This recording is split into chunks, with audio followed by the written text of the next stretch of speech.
It's time to meet a sport that's unique. There's no equivalent in the Olympic Games to boccia. A cross between bowls and curling. It's highly tactical and anything can change and everything can change in the blink of an eye.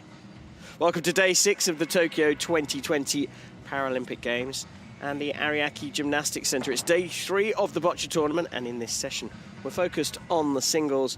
We have one match on the show court, court 4, in every category, starting with the individual BC4 Pool C match between Wong of Hong Kong and Isaki of the host nation, Japan. Here's how the pool looks at the moment.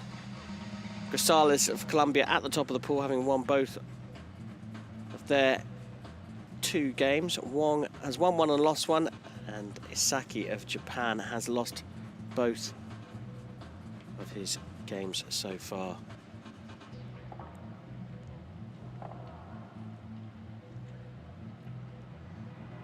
So an opportunity for Isaki to get his first win here.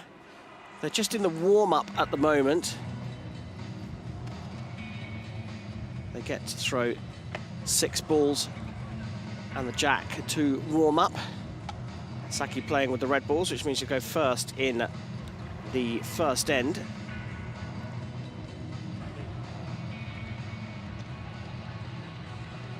Saki here coming up to the playing area for his warm-up. Was in fact Wong Quan Hang of Hong Kong, the 29-year-old, world number 16, who was warming up first and has the red balls. Dan Headley, the referee here, taking control of the match, looking for any kind of violations, players outside of their box, for example, as well as controlling the match overall. Well, Saki has featured in the newspapers here in Tokyo this morning. Oh, almost on cue. There he is. It's been an interesting development for boccia here in Tokyo.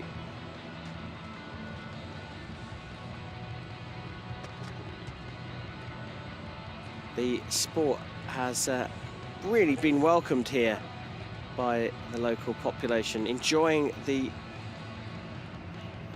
competitive nature of the sport, but especially the tactical nous required to win a boccia match. Paralympic debut for Isaki-san. Wong competed at the Rio Games in 2016, finishing 5th in the pairs.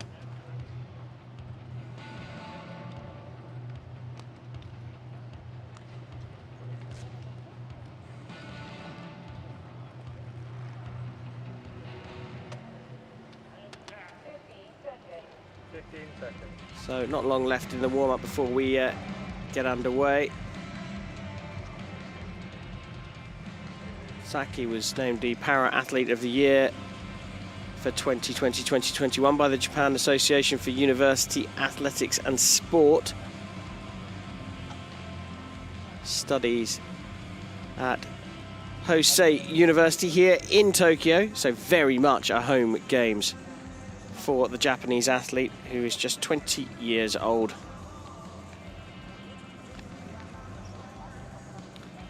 So time for end 1 of this Pool C encounter, and it will be world number 16 Wong Quan Hang of Hong Kong playing with the red balls, who will get us underway.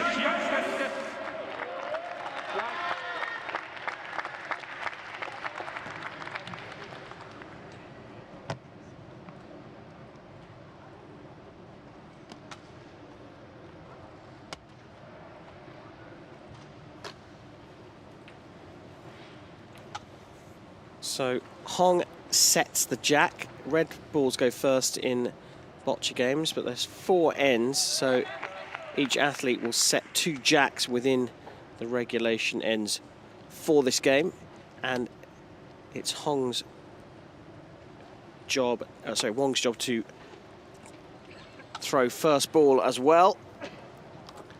And now hand over to Isaki, who will throw his first blue ball. 6 balls per athlete, and it's always the furthest from the jack who throws.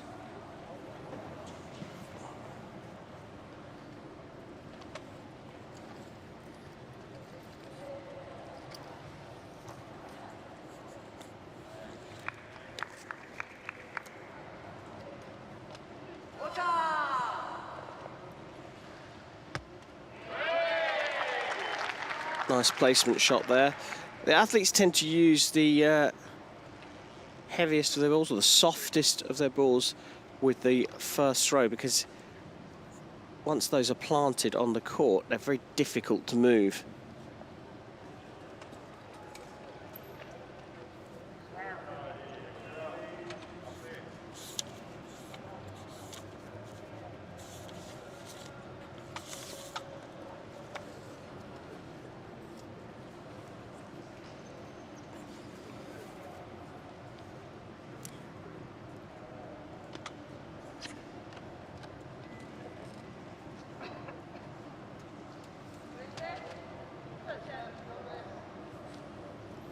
That's still blue.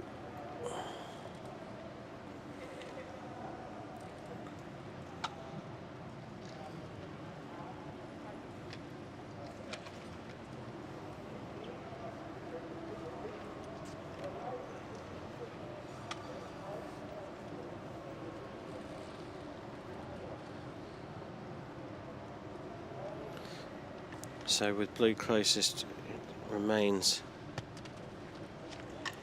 Wong to shoot. Now that one has trickled up, and the referee has called for the athlete from Japan, Isaki Shun, to prepare to throw his next ball. And he comes up to have a look at the field of play. Athletes have to ask permission to do that, but it is of course allowed. Get a clearer picture of how the balls lie and what shot to play. There are various kinds of shot that these athletes will use. We've seen a few of the placement shots so far.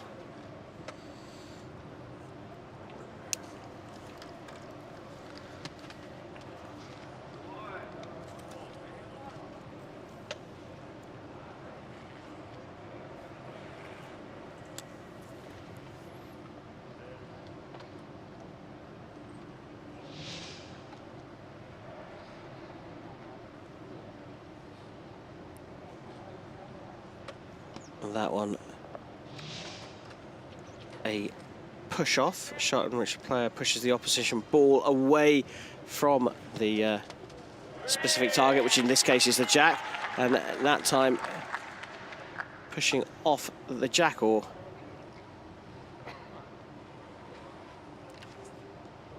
pushing the jack closer to his ball.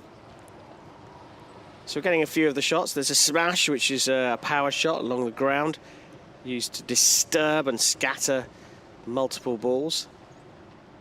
The player has to control the line. A ricochet, where the player needs to control pace and line and rebound off a ball into the scoring area, so towards the jack.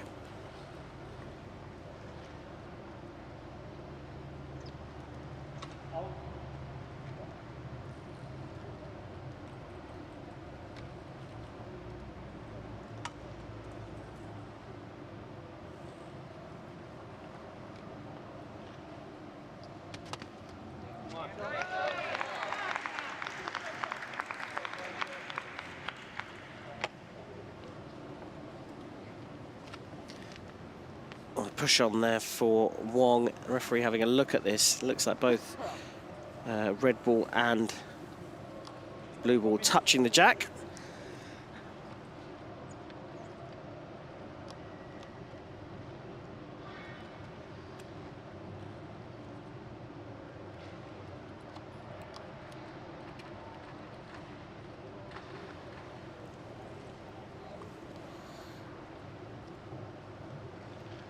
So using the finest of the measuring devices.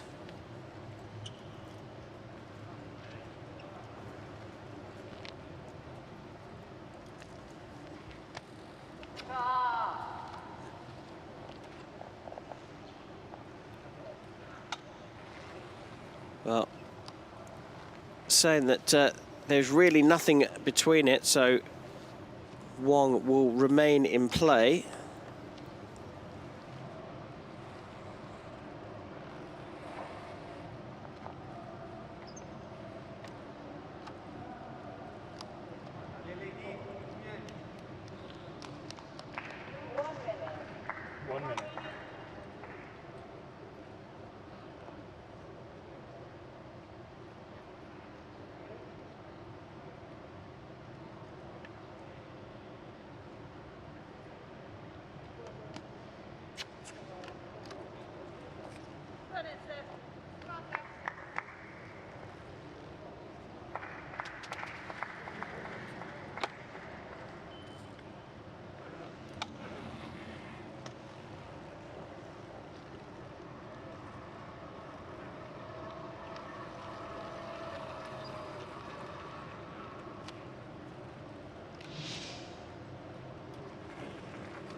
Lovely push-off from Wong there.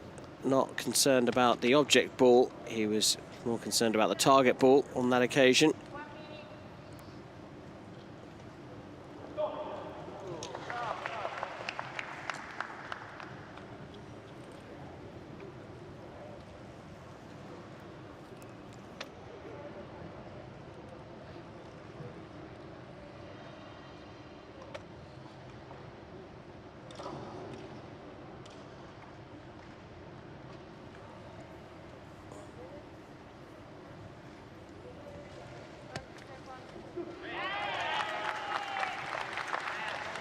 Well, I'd certainly put blue closest. I need to have another look at that, but looked like there was potentially 30 seconds. 2 on for blue. That one just to the left, the second closest blue ball. Certainly looks like it's closer than the blue, sorry, the red ball it's up against.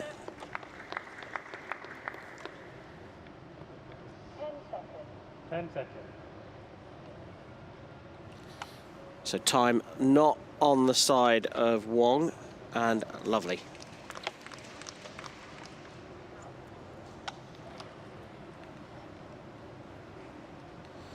A roll on top.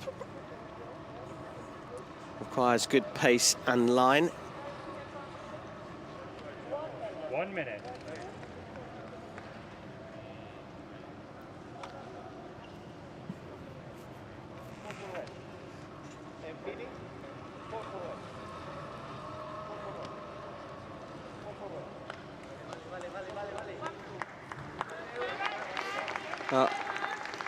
Saki inside a minute here.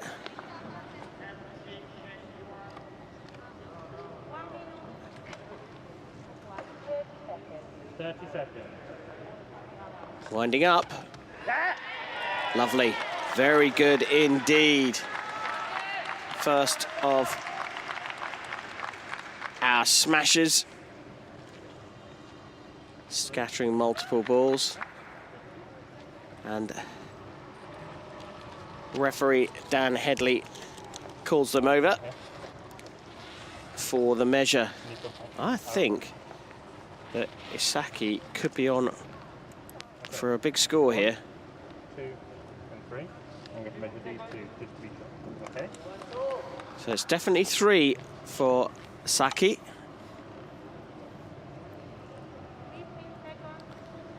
Referee, by indication of the fact that he's measuring the blue ball, feels the red is closer.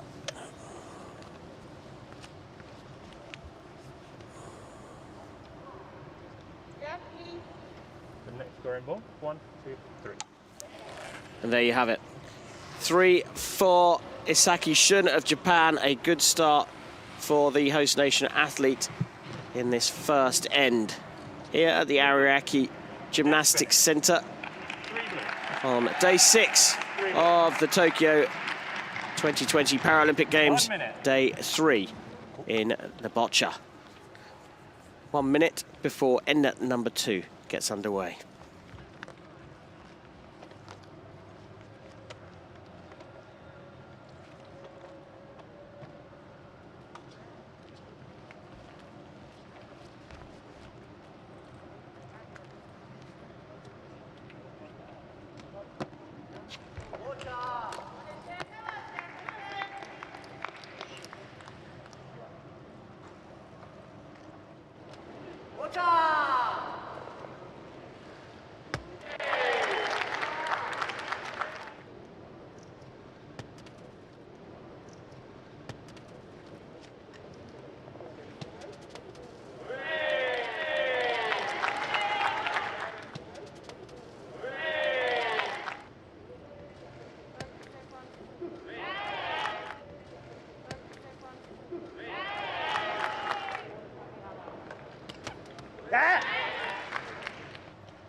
Oh, jack set by Isaki in the second end of this BC4 Pool C group match. Isaki hasn't won a match yet in the pool, having played 2, and places that one neatly up against the jack. Wong, world number 16, a slight favourite coming into this match. He finds himself 3-0 down and now sees his opponent's ball between him and the jack.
Well, it looks to be the red, but clearly Dan Headley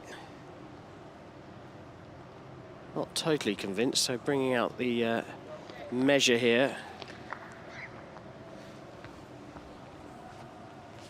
Well, this is exceptionally close by the looks of things.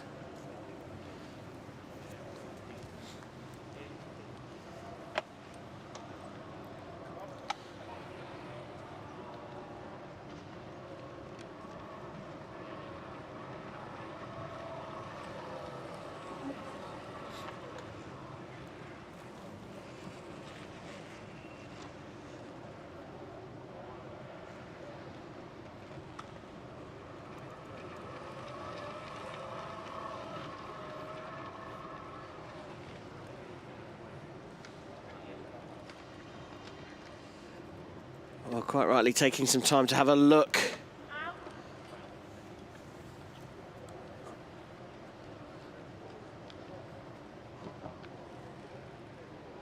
Made his decision.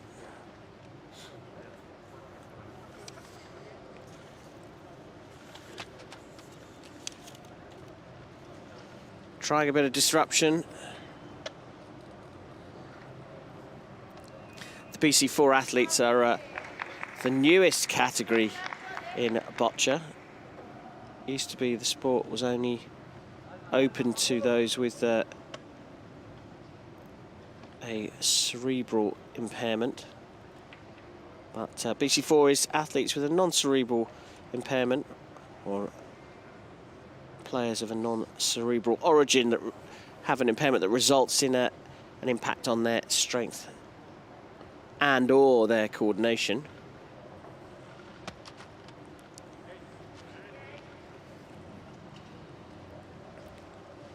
That's a bit closer, and it is going to be red to come out to play. That's Wong Quan Hang of Hong Kong, 29-year-old, playing in the individual and the pairs here at Tokyo.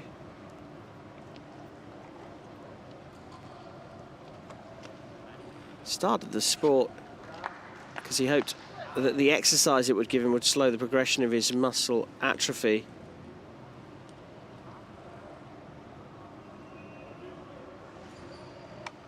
Only started to take the sport seriously when he realised Hong Kong had a good team.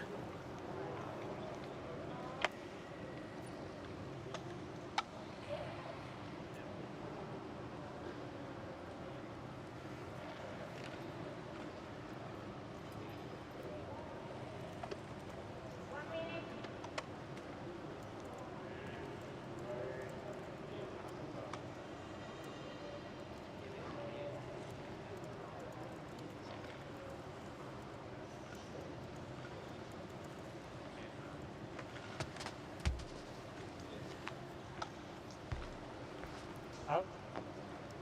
Well, the ball has gone out of play. I don't think he'll be too worried about that. Good to see the referees maintaining that protocol of sanitising their hands before touching the players' balls.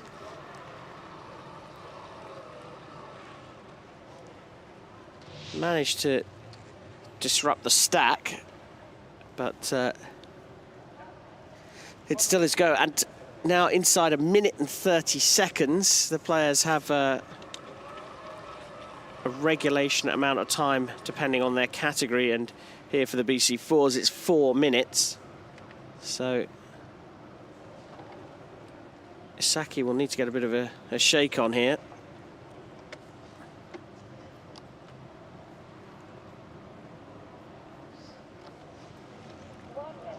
One minute.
Very nice placement shot, just knocking the jack on, but it's still his go. He's just put it into open space though. That appears to have been his strategy, so we'll get another, potentially another placement shot here.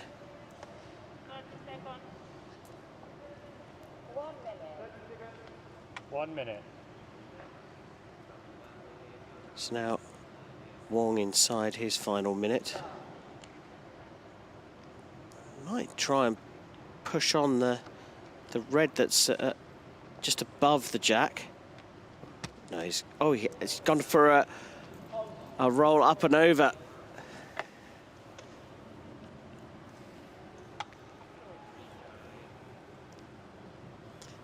A shot again requires good pace and line from the athlete delivering it, and the idea is to score a point or deliver the ball to a specific area of the target by hitting a shot with the intention of the ball rolling up and over another one.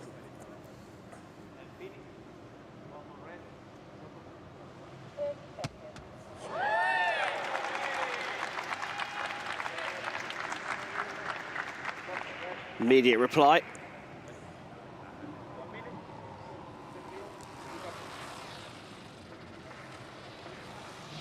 And there aren't many 30 seconds. Fans in here.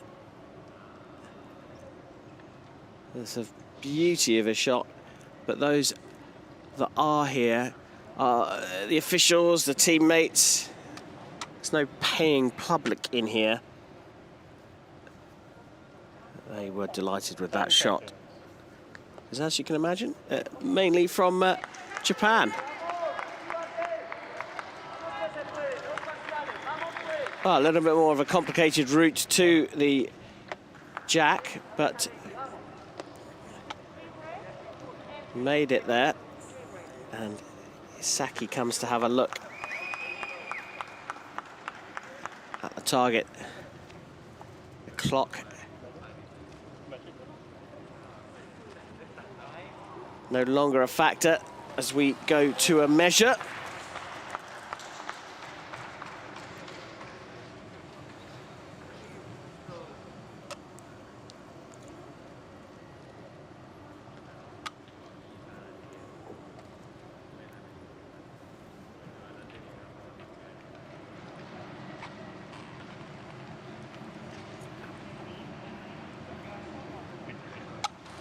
Thank you.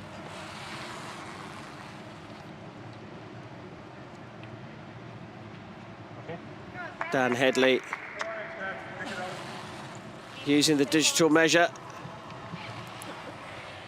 Looks like Wong is going to get some points One here. red. And finish. One red. And it is One 1 point for Wong. 1 red. 1 minute. So Wong is on the scoreboard but still trails by 3 points to 1 to Isaki Shun.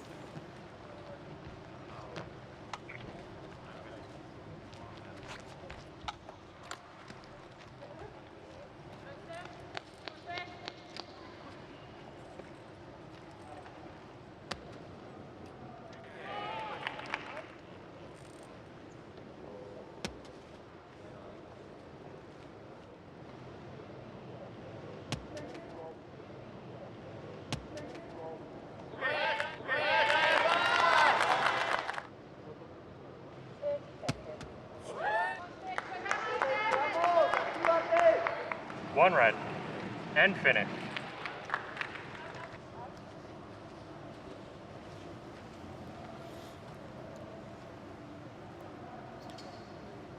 So halfway through the match here, Pool C, BC4 category, Wong of Hong Kong versus Isaki of Japan. And it will be Wong to set the first jack, sorry, set the third jack.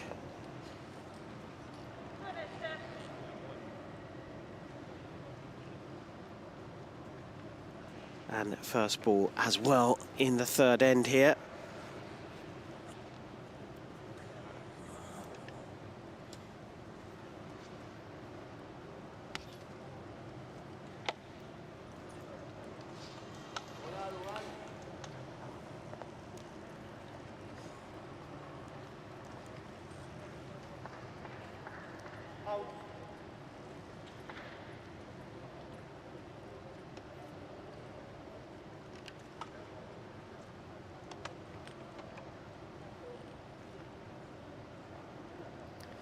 players and coaches here have told me that they like to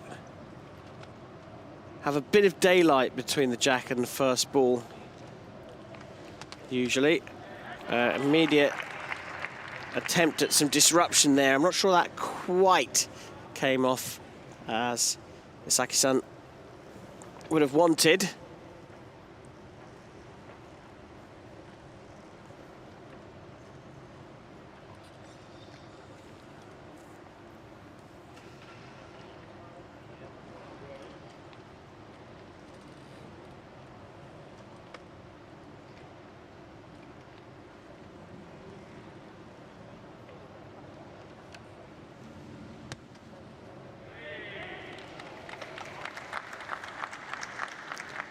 Oh, that's a nice shot.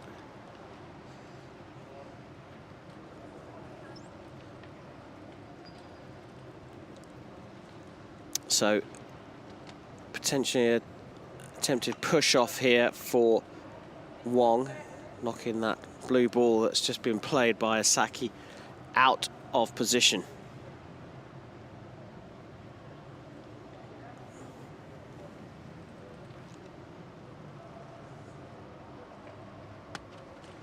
Oh, actually plays a placement shot.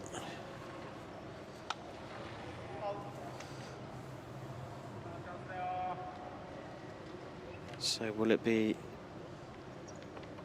like for like or a push on from Saki?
Well, nicely done.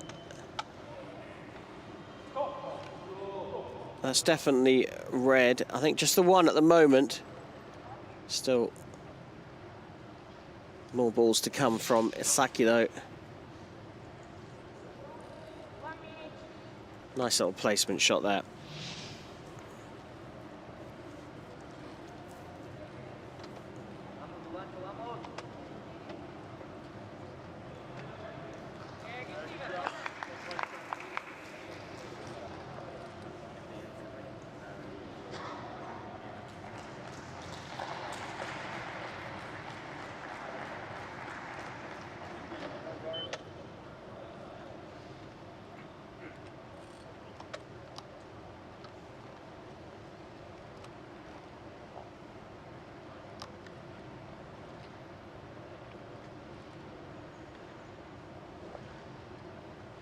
Looks like he's winding up for a smash here.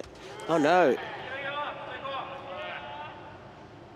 Trying to push the jack on. That's the idea, at least.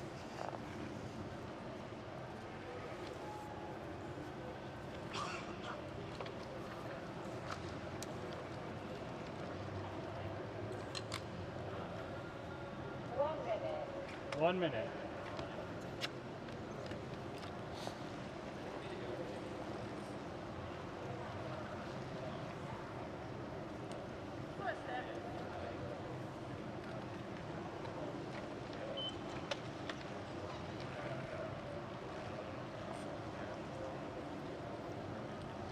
So repositioning here.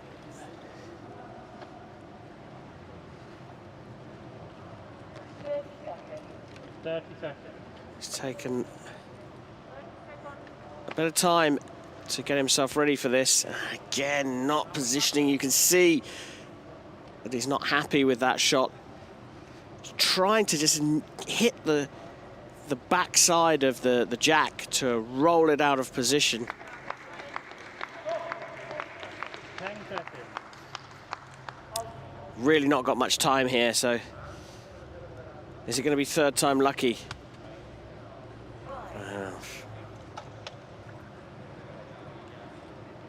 That's a concession by the looks of things.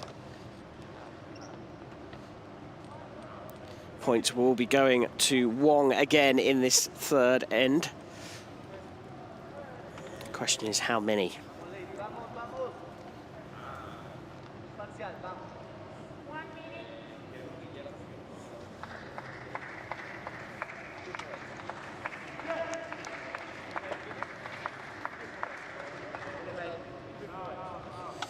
Elected to change ball there, so an indication of a different shot.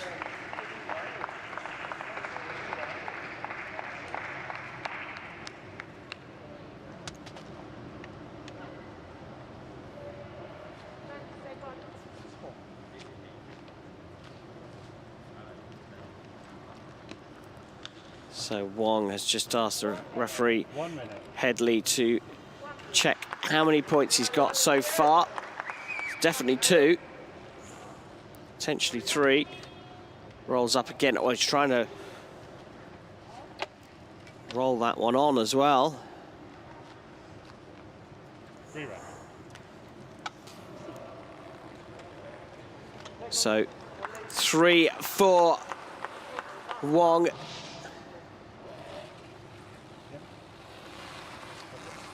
Well played in the end. So important to have the final ball and confirmation that it's 3 for red, and the world number 16, Wong Quan Hung, has gone 4-3 up with 1 end to go here in this BC4 Pool C match at the Tokyo 2020 Paralympic Games.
Time for the 4th end.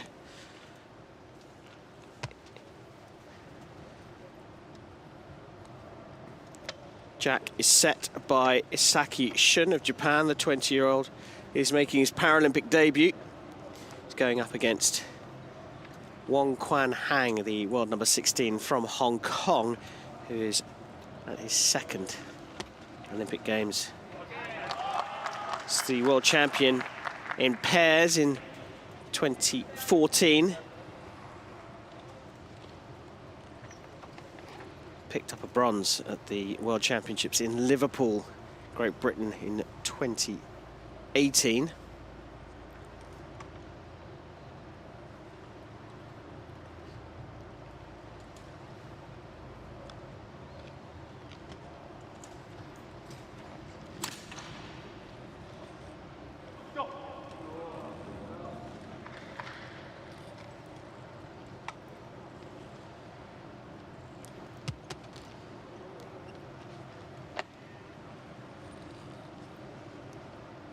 Didn't quite work out that one.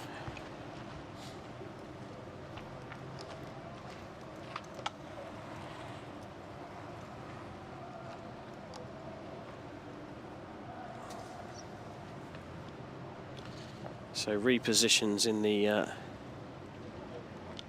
target area, the shooting area.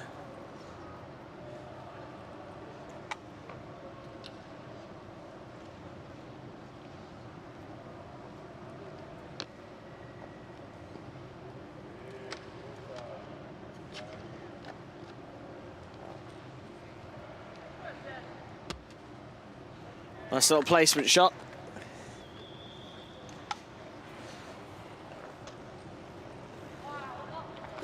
So Isaki shouldn't back up.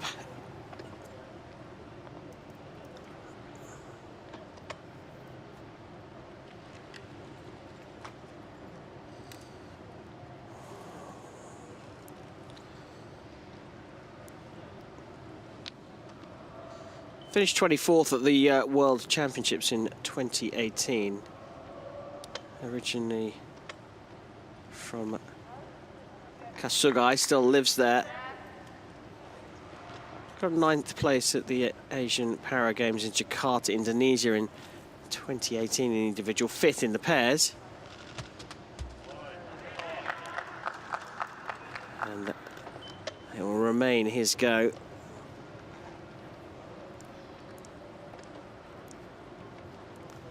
His younger brother, Isaki Takumi, also competed in boccia at junior level in Japan.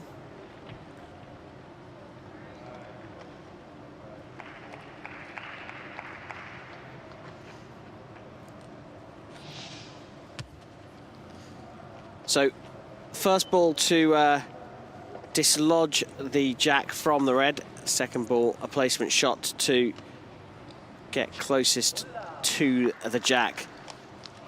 Mission accomplished.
So, nice placement there from Wong, rolling up onto the jack.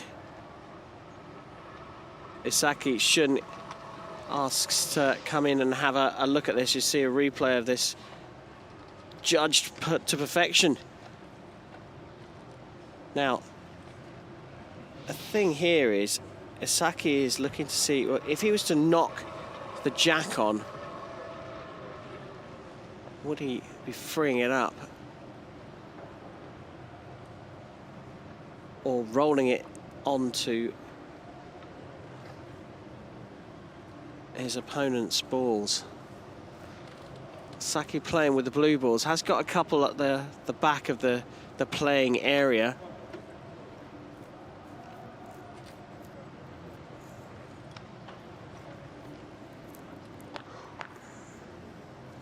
Sport's been likened to curling, but the main difference is in curling, the house stays where it is, and looking for a bit of disruption there. I don't think he was entirely happy with that one, but I have to say the jack is now a little bit more free.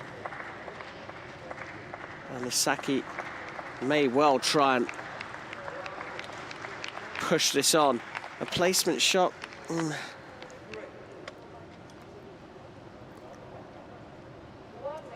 threat, the danger of a placement shot here is that it leaves the jack closer to the reds at the front of play. So he has tried to roll it on, and it's a good shot. I think potentially on for at least 3 here. Looks like 3. Jack is in free space now, though. So he's reduced the chance of multiple points, but of course Isaki Shun is 1 point down, so he needs to score a couple to give himself a chance of the win. 1 minute.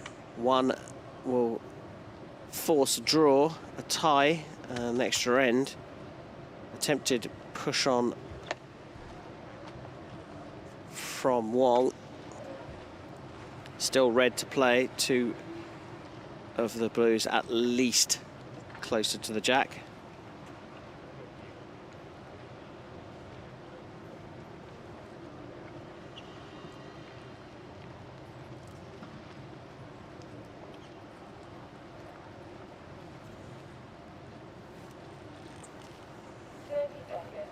Thirty seconds.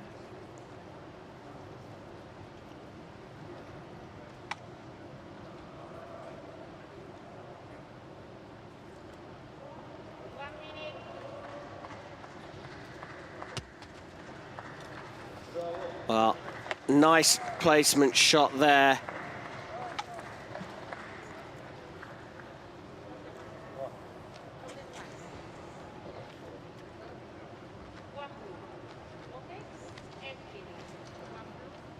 So indicating a red single there, 1 shot, 1 point.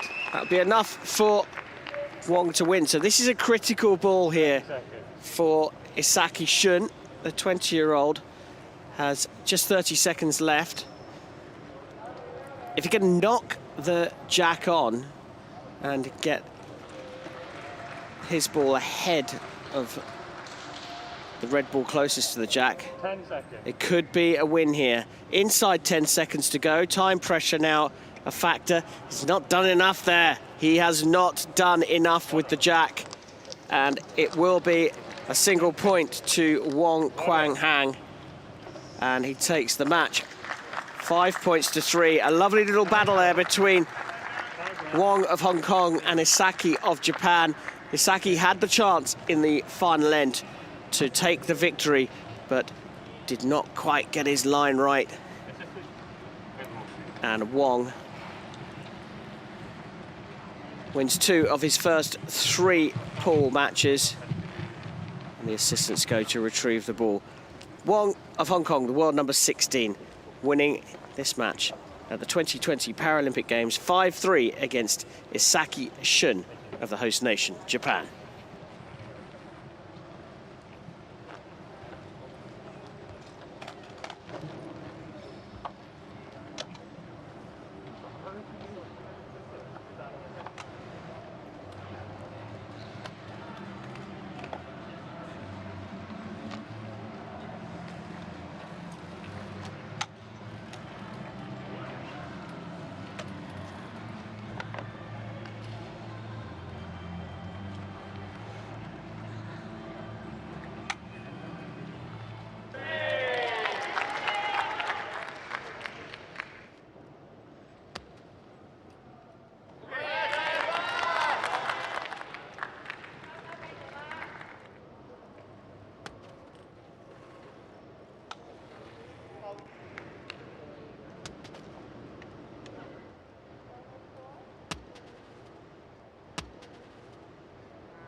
Scoreboard. それではただいま行われました試合の結果がお伝えします。 On court 1, Colombia's Duban Selly wins the match with 5 points to Germany's Boris Nikolai with 3 points. まずは第1コート。第1コートは5対3。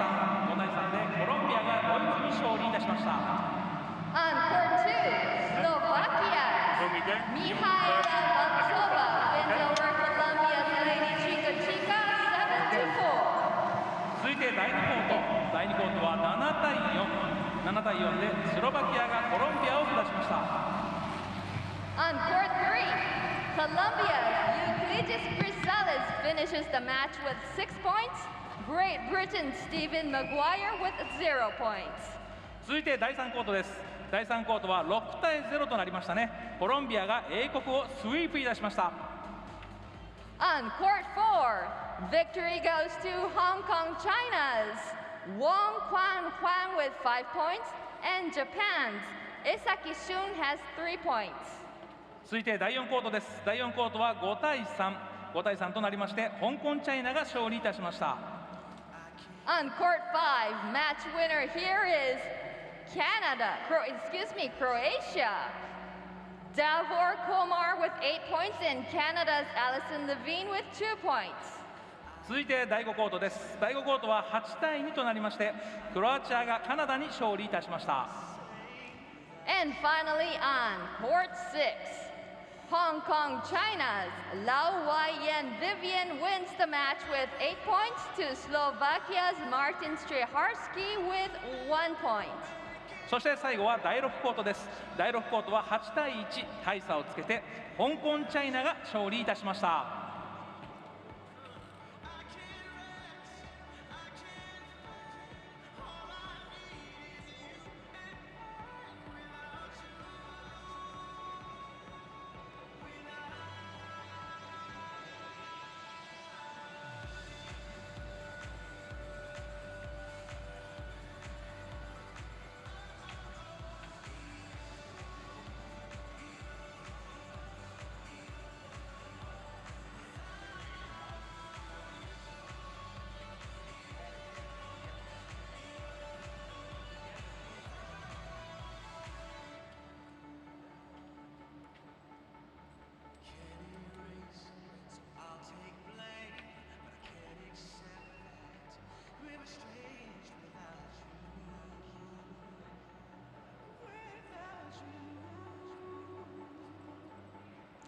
The following athletes have made it to the quarterfinals. それではここで準決勝に進出が確定した選手を発表いたします。 Winner of Pool A, Lau Wai-Yen Vivian representing Hong Kong, China. Winner of Pool B, Mihaela Baltsova representing Slovakia. And winner of Pool C, Euclides Grisales representing Colombia.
Please welcome the timekeepers for the session.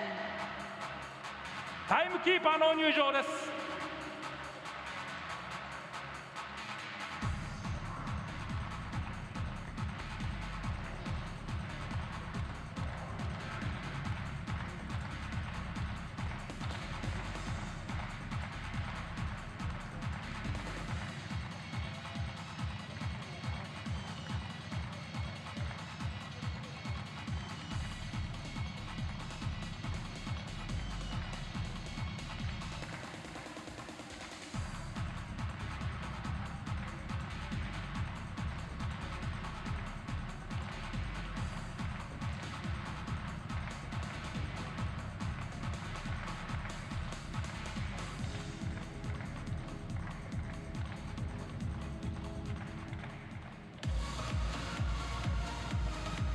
Please welcome the athletes for the mixed individual BC1 preliminaries.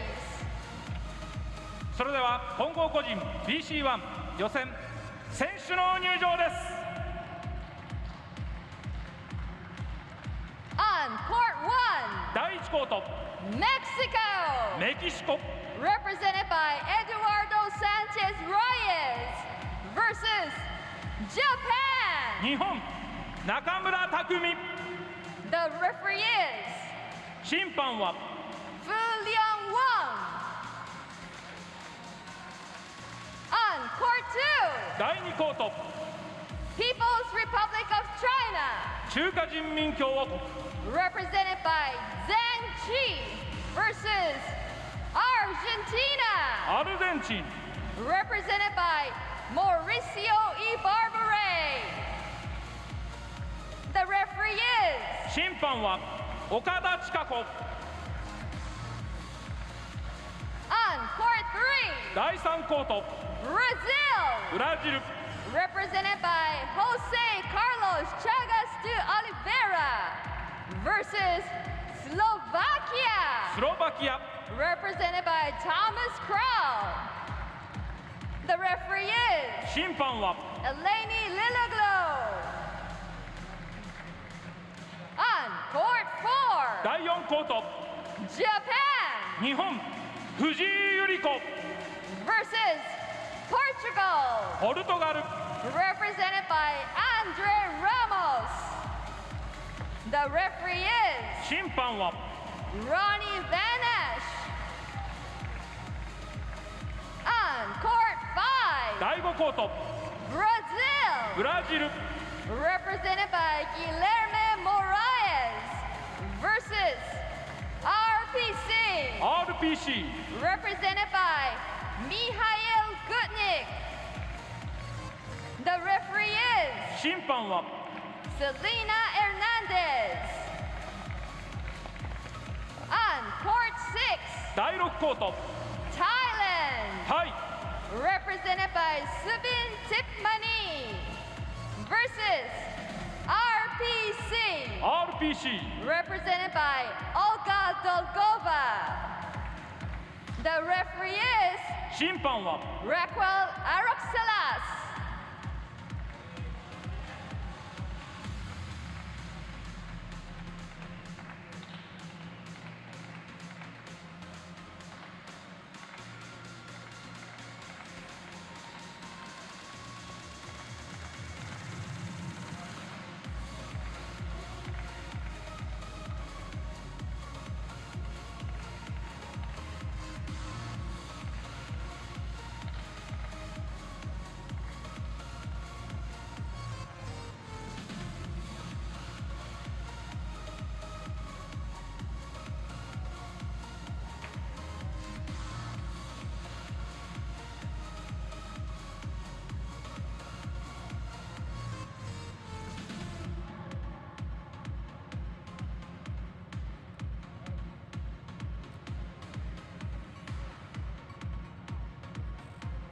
Athletes, your warm-up starts now.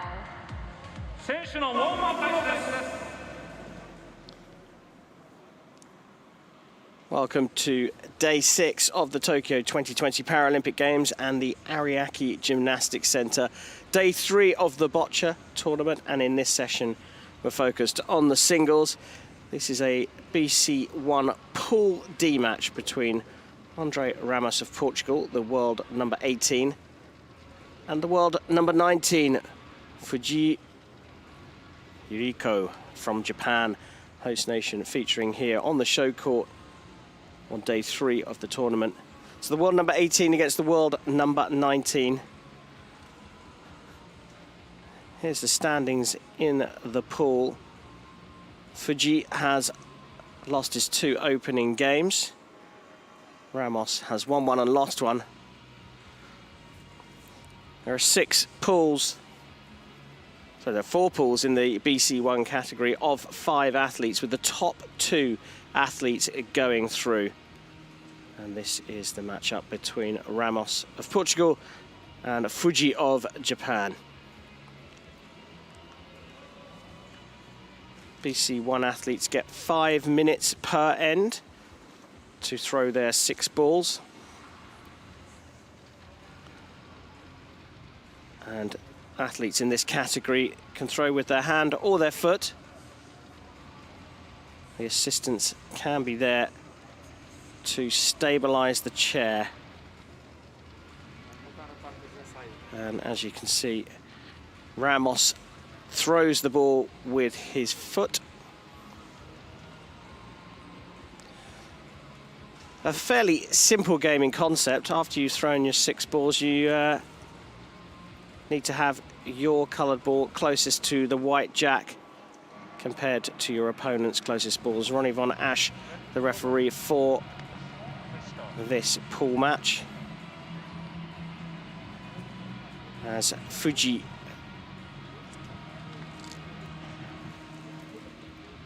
begins practice. 48-year-old from Uozu. He's an office worker as well as an athlete. Began playing boccia in 2000, but only started competing in 2002. She says boccia is her reason for living. She's lost the first two pool matches against Kral and Oliveira.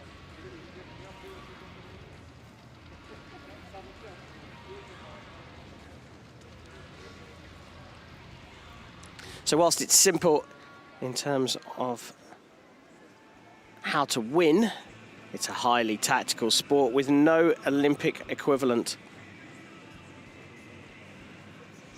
Ramos had a big win against Kral,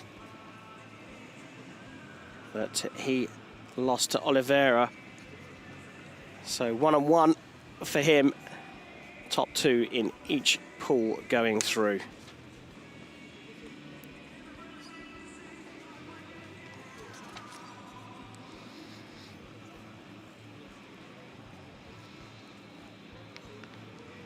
Fuji Yuriko competed at the Rio 2016 and London 2012 Olympic Games. Picked up a team silver in Rio 5 years ago. Finished 16th in the individual in Rio and 11th in the individual in London. So at her 3rd Games, the 48-year-old will be looking for more silverware. She's 5th at the Asian Para Games in 2018, picking up a bronze in the team event. She also got a silver at the World Championships in the team event.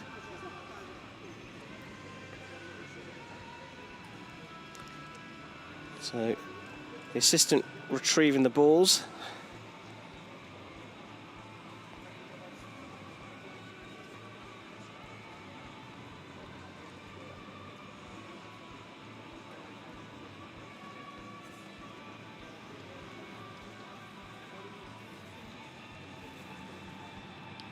And we're all but ready to get underway. It will be Fuji Yuriko, the world number 19 from Japan, with the red balls to set the first jack of the game and play first ball. Start on that. 試合開始です。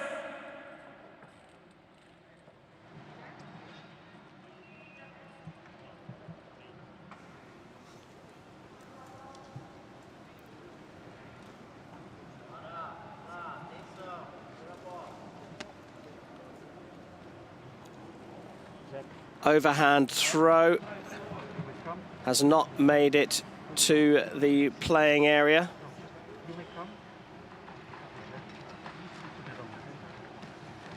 The assistant picking up the ball. The COVID protocols here mean the referee will not touch the jack in the game. And because that hasn't made the playing area for Fuji, Ramos gets to set the first end jack.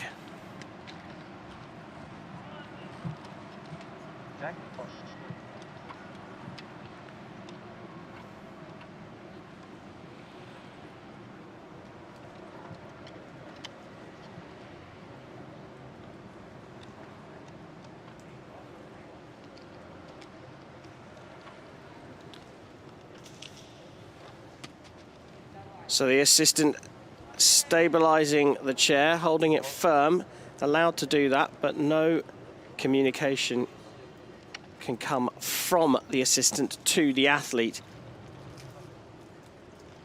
Only the athlete can make requests of the assistant. So first ball for Ramos.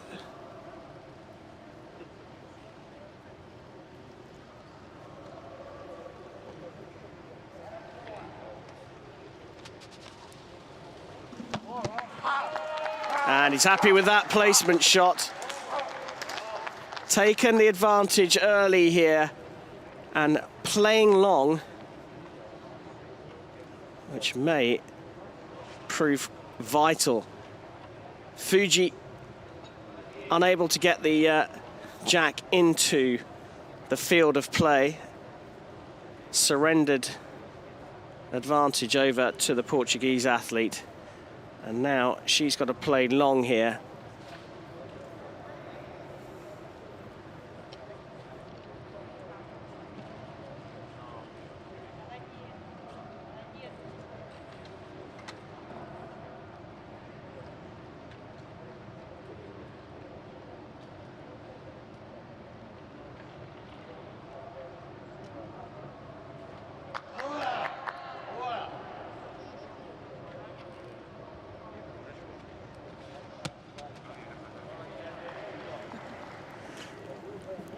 We'll try to roll up there.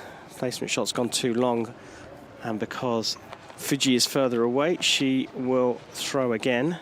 She's going to reposition herself in her player's box just to change the angle of delivery.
Well, as you can see, it's been a bit of a struggle here for Fiji.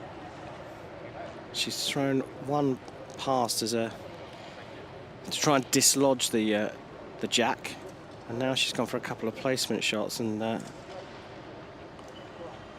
she really needs to hit either the jack or the red ball resting up against the blue to just dislodge the jack from the blue.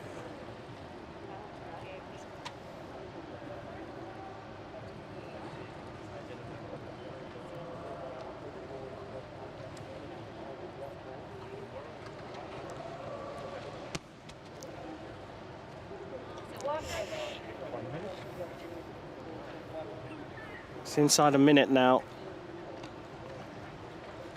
and unable to set the jack at the beginning has given Portuguese athlete Andre Ramos a massive advantage here.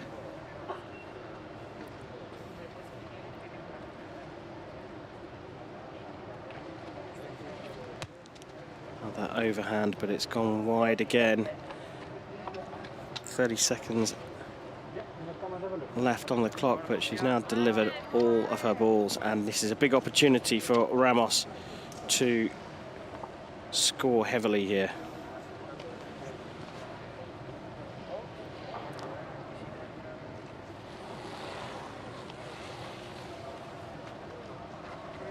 Did you get my detail?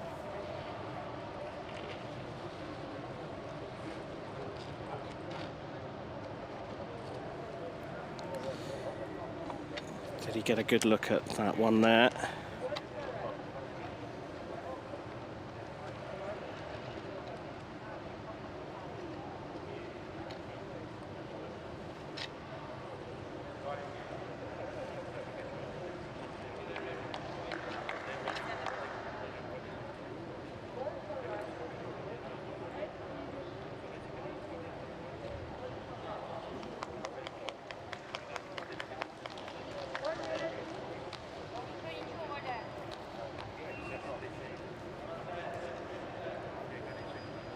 So, first throw could be quite telling here in terms of the strategy. Lovely, a little ricochet. So he's opened up the jack now, and has plenty of balls to score now. Placing around the jack, you'd imagine now he's opened up that gap. Puts them to the left of the jack as he sees it, or just beyond, between the jack and the two red balls. To the left of the jack as he will see it.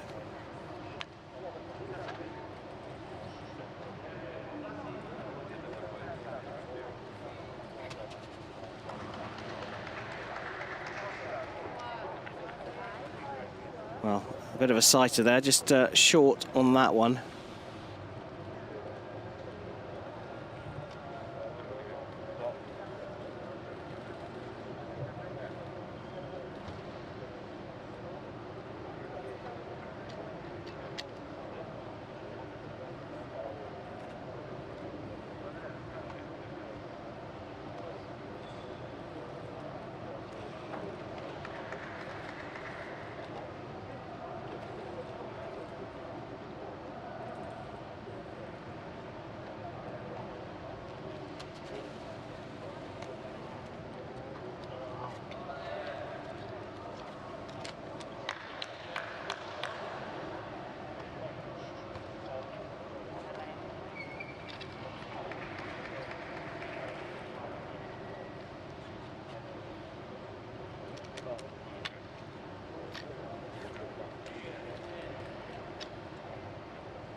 come and have a look. Here we go. No?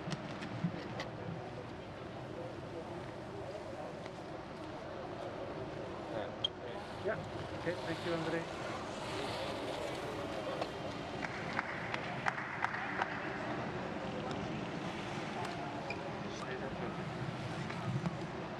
One blue and finished. One blue, one blue, one blue. 1 minute.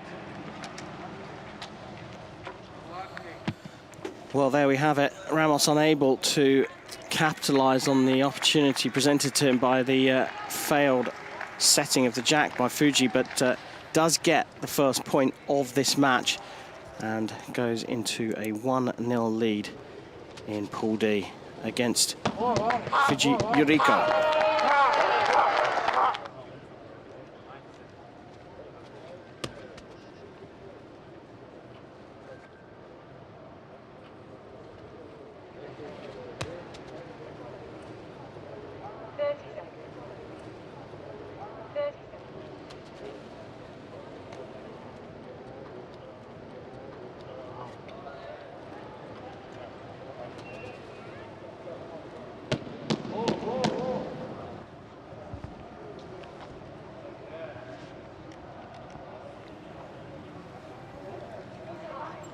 So end number 2.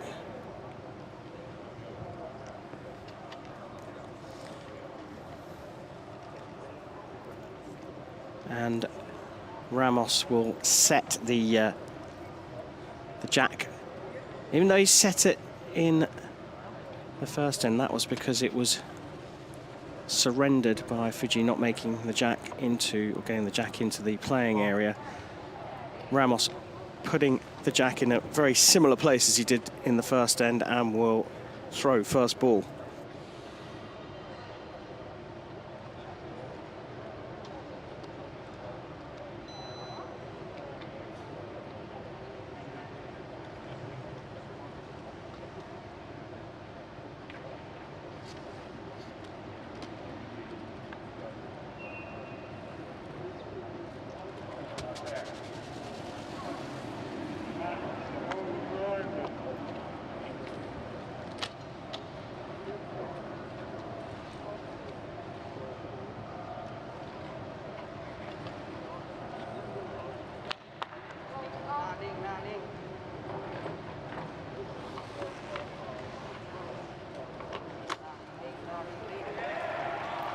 So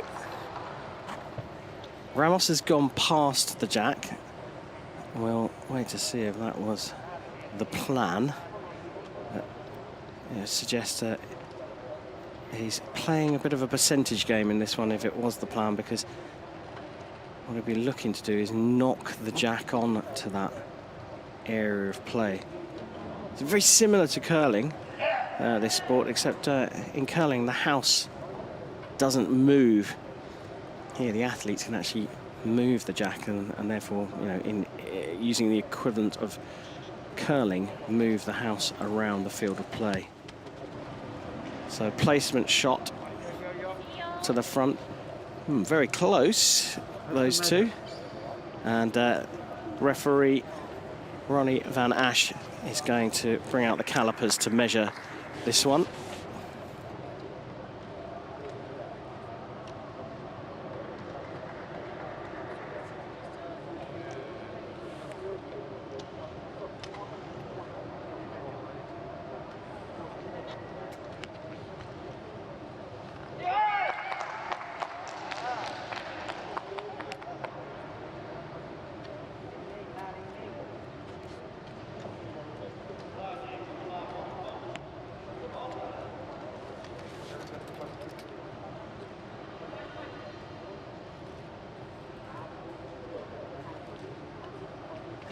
Our caliper's no good here. Had to bring out the tape measure. And it's red to play.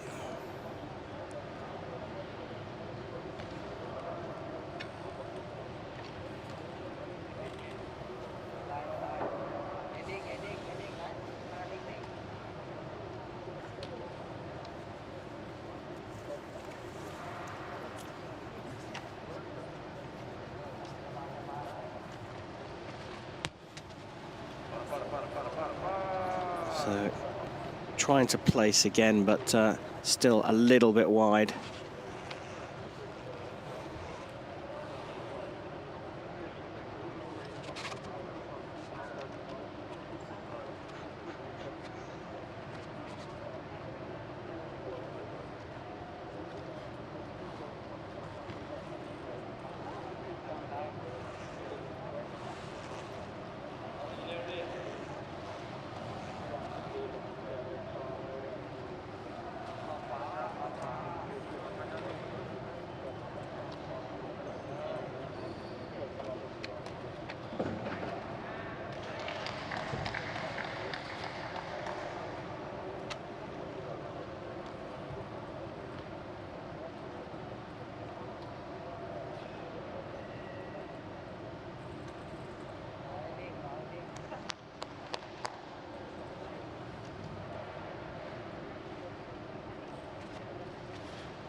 Well, finally, Fuji is able to get a ball closer. Took a number of placement shots to get that far up the field of play. And perhaps critically for her, has just put her ball between the jack and the closest ball for Ramos. What will Ramos plan here?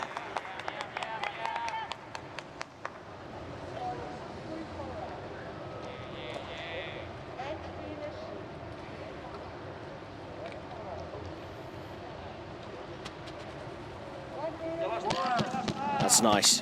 That's very good indeed. Be happy with that one.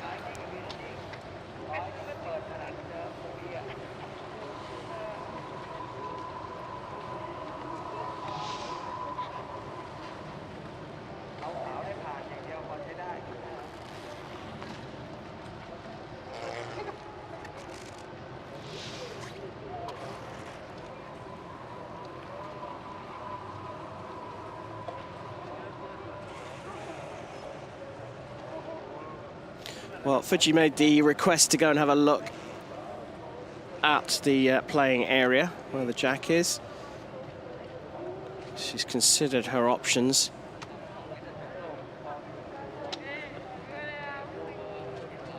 She's got herself in position. She looks relatively comfortable. She knows what she wants to do.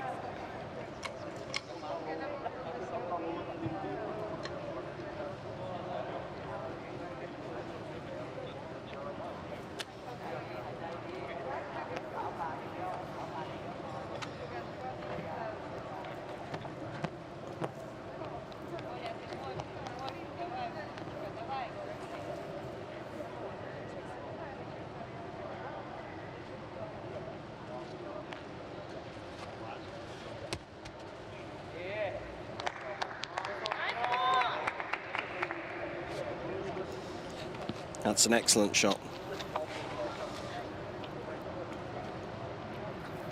Took her 4 attempts.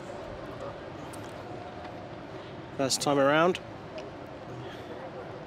Just needed the 1 that time.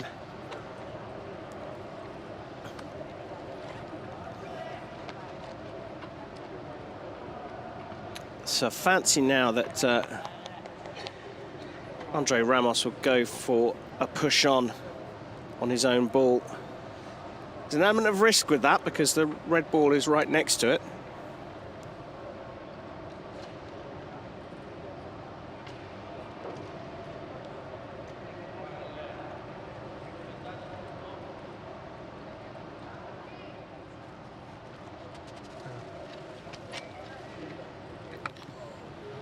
He's not got that one right.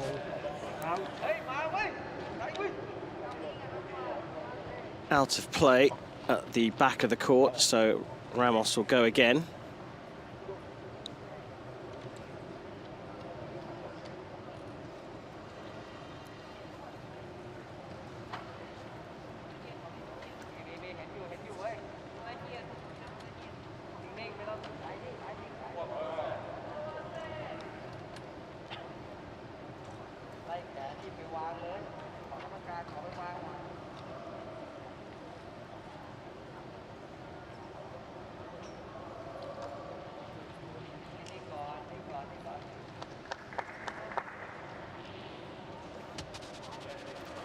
Looks better, but has just nudged on the red. I think he was trying to get his own ball, but picked up the red, so the red moves even closer to the jack. So it'd be Ramos again.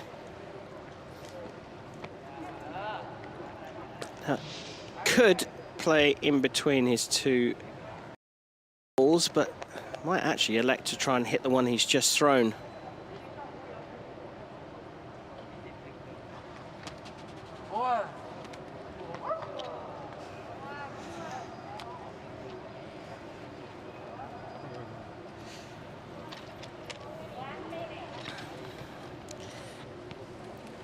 Well, going up to have a look at how the balls are positioned around the jack.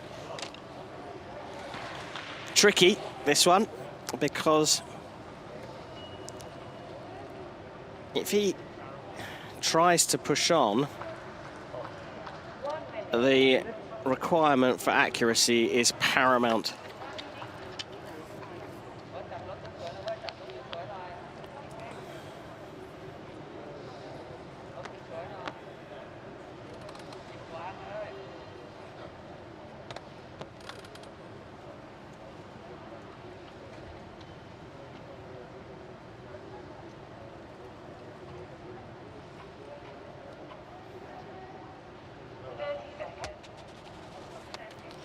He's played a ricochet again, and he has hit the target ball of choice, the red one, but his ball did not move towards the jack close enough. So she's going to get a call for a minute here, Fuji.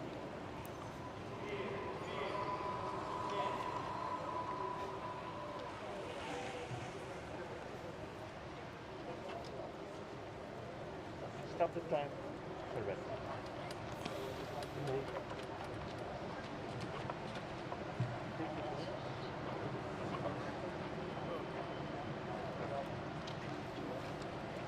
1 red. 1 red. And finished. 1 red, 1 red, 1 red. 1 minute. So there we go. Called for red, and Fuji is off the mark. It's one apiece in this BC1 Pool D match at the halfway stage here at the Tokyo 2020 Paralympic Games.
So third end underway, nothing between this pair.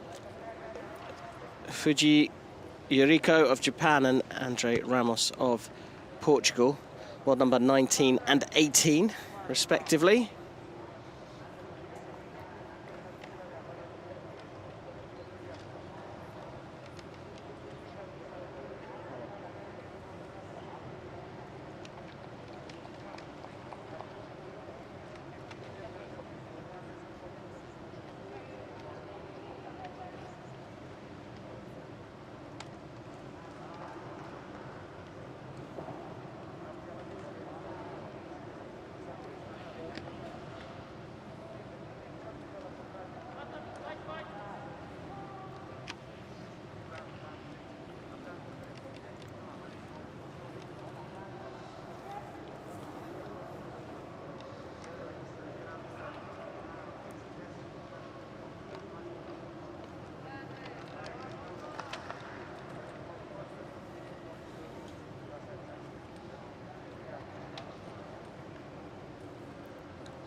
Well, we've seen how the two fare playing deep into the court. 2 ends so far played right at the back of the court. We get an opportunity now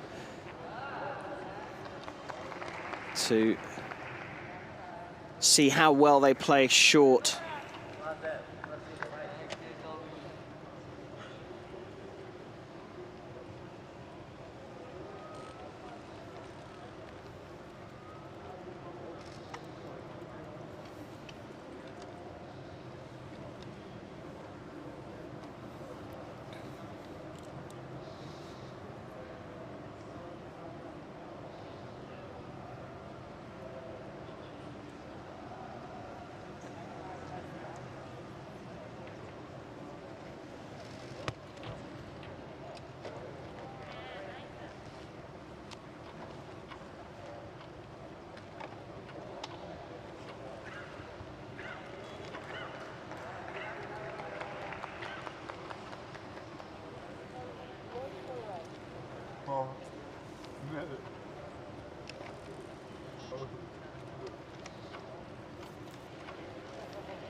Well, push-off slash ricochet, it's a hard call. I think he probably wanted to collect the other red there to stop the blue ball and put himself 2 up. Didn't quite work out, but still, it's Fuji to play.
Happy with that one.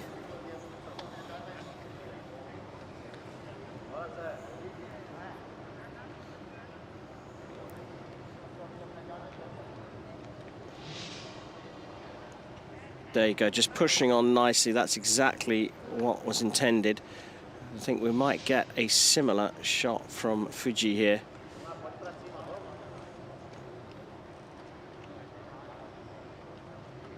Just having a think about it.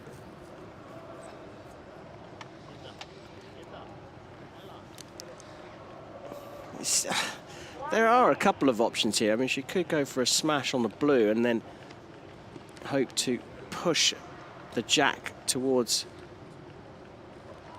her 2 reds further up court. And the risk of that is that she connects too well with it and it pushes the jack further up the court, deeper into the court towards the blue.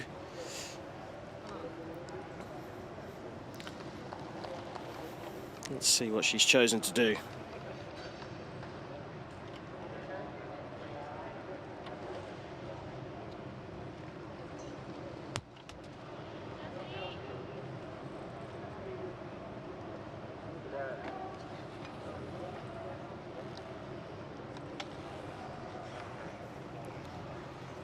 Risk of that shot played out for all to see.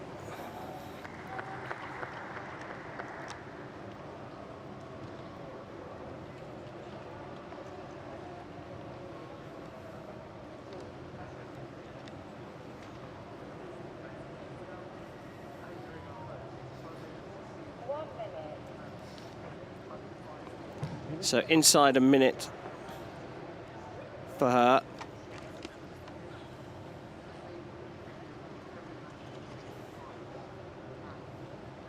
BC1s get 5 minutes of play. Ramos has still got 3 minutes left. Still trying to hit that blue ball. Missed it twice now. One last go perhaps. 30 seconds.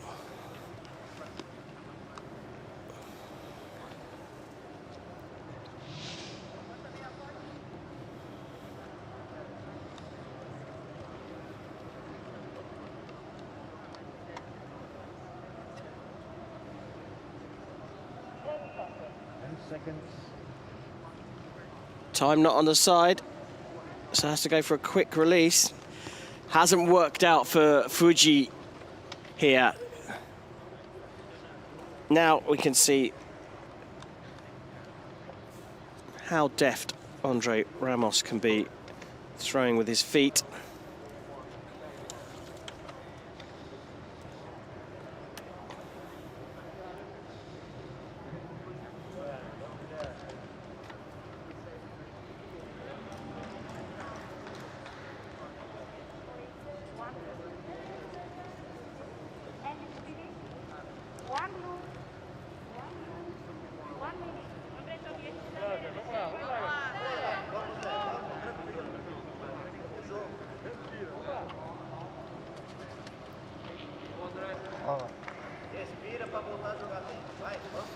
I'd still say that's just the one, but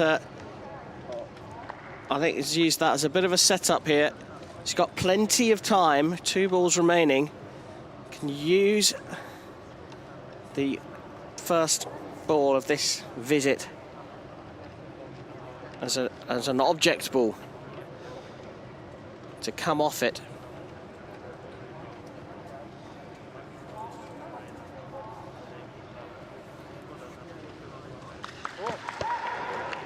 He's hit the jack and then rolled onto it, so that's now 2 for blue with 1 ball remaining. He may just play a placement shot now to get 3.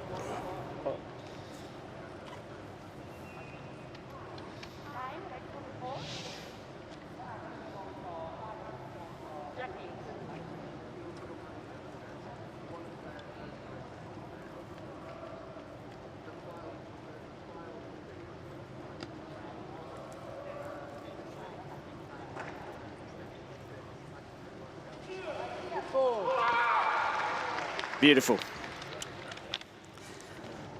That's very, very well played by the world number 18, Andre Ramos of Portugal. There's 3 here for sure. Little ricochet. I mean, I'd say more of a placement shot, but did bounce off, so technically probably a ricochet. Going to measure the closest red here to see if that far left-hand blue is closer than that. Naked eye would suggest it is a little bit further away. This is the closest red one. 1, 2, 3. This is further away. 1, 2, 3. Okay. So athletes agree. That's 3 for blue and Andre Ramos.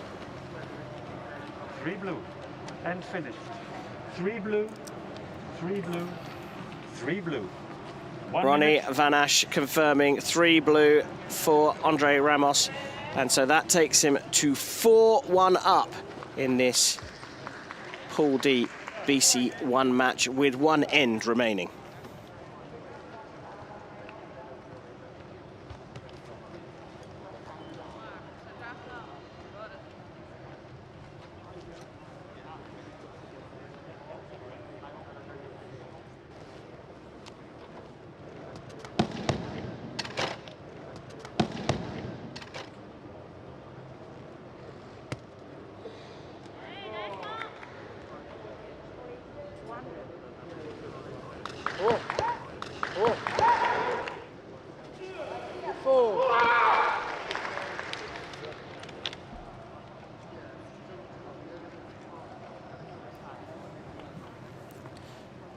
time for end number 4 here in the Ariake Gymnastics Center.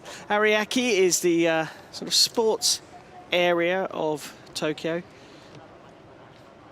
Big tennis stadium next door to us. It's where the BMX cross was during the Olympic Games as well.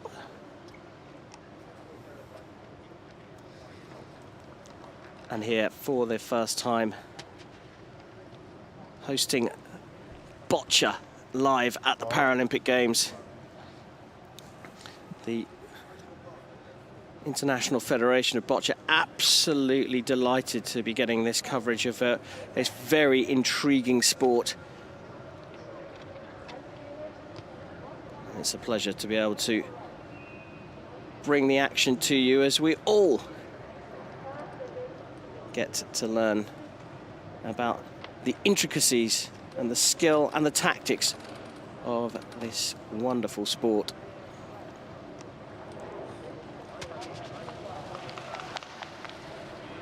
Jack set and first ball down.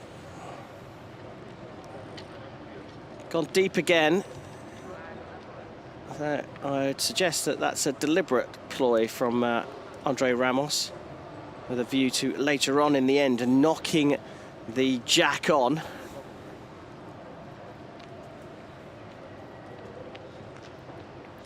So now Fiji to throw her first ball.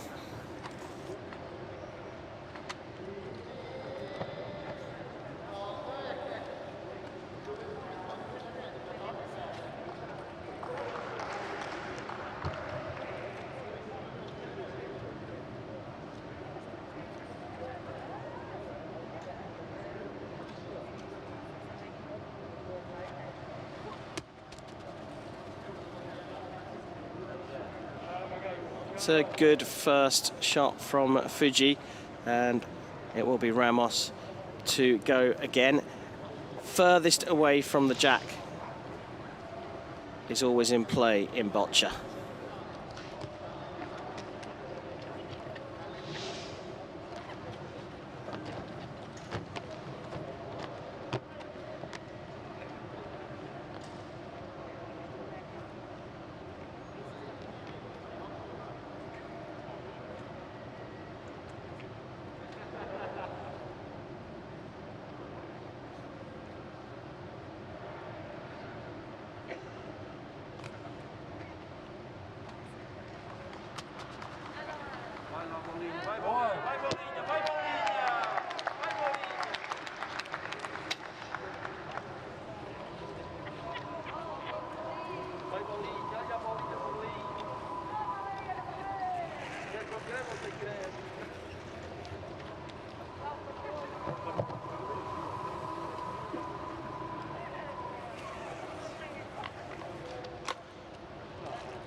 So Fuji really struggling with that blue ball touched up against the jack.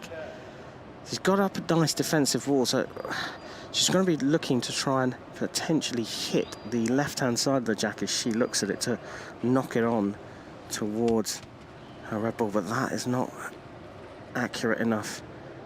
And now just over 30 seconds with one ball remaining. Chances for Fuji are disappearing fast.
So Ramos has had a good look at this, decided what the best course of action is.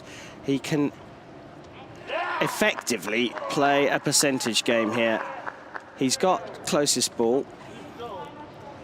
He is 4-1 up. And heavier points mean a better chance if he ends up in second place, but he'll have 2 victories from 3 matches here in the Ariake Gymnastics Centre. Knocks on, or pushes on the red. Now, I'm not entirely sure that that ball is closer than the closest red. In fact, I think you can pretty much safely say it isn't, but it now becomes an object ball to knock up against. Plenty of time. Ramos looking to score more than one here.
Well, there we go.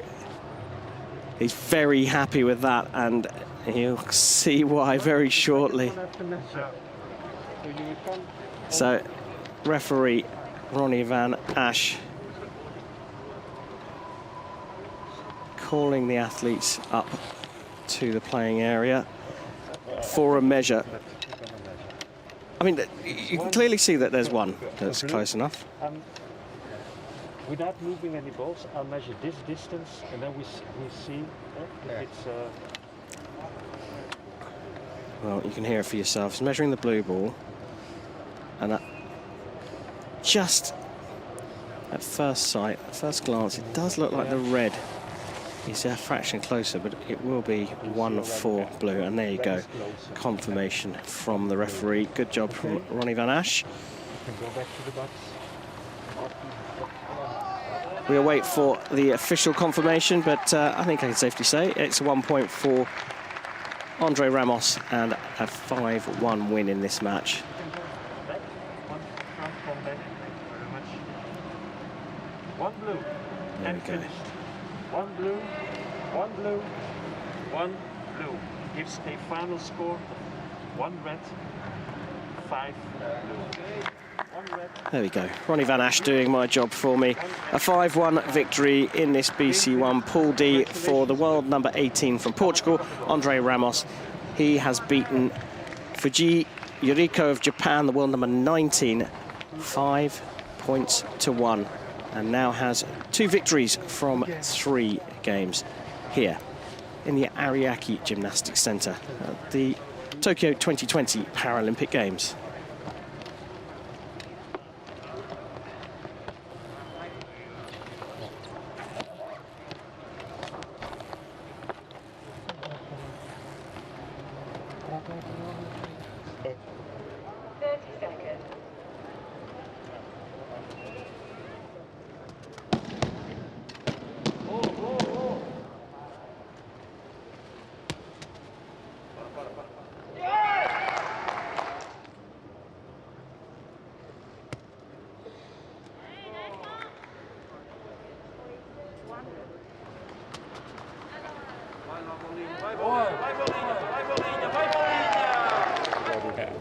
Red is closer. It's 1 blue.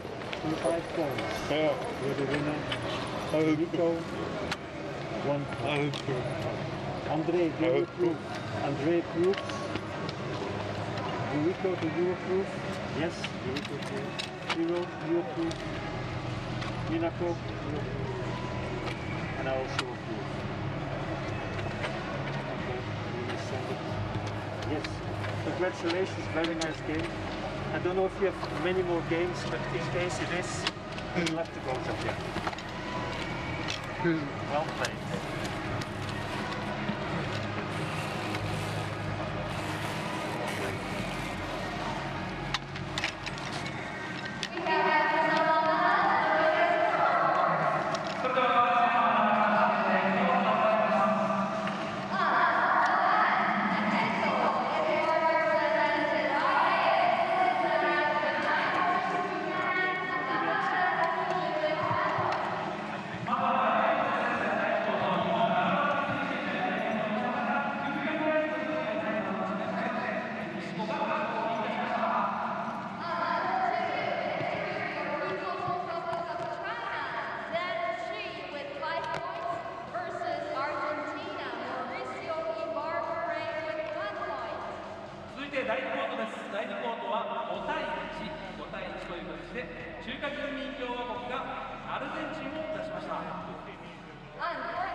And finally on court 6, victory for Thailand. Subin Tipmani with 6 points. RPC's Olga Dolgova with 0 points.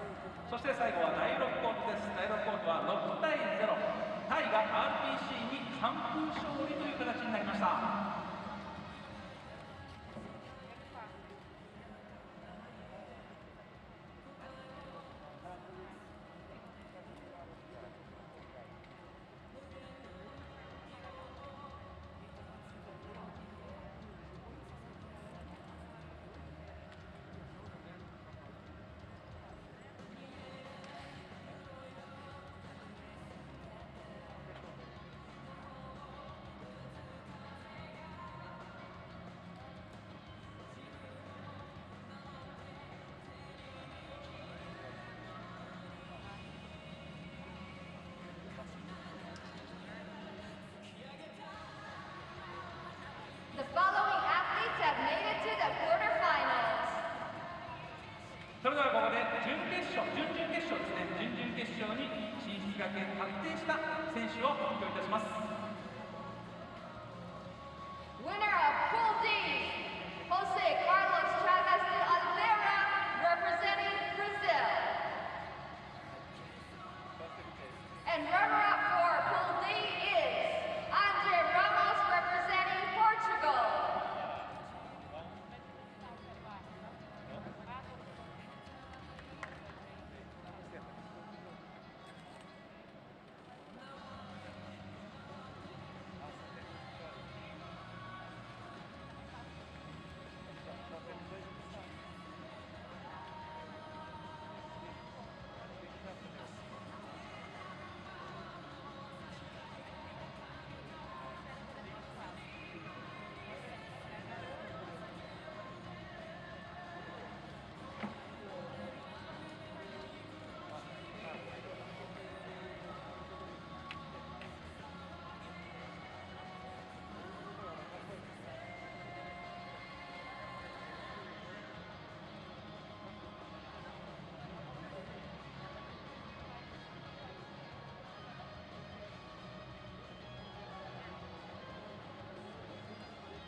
戦選手の入場です。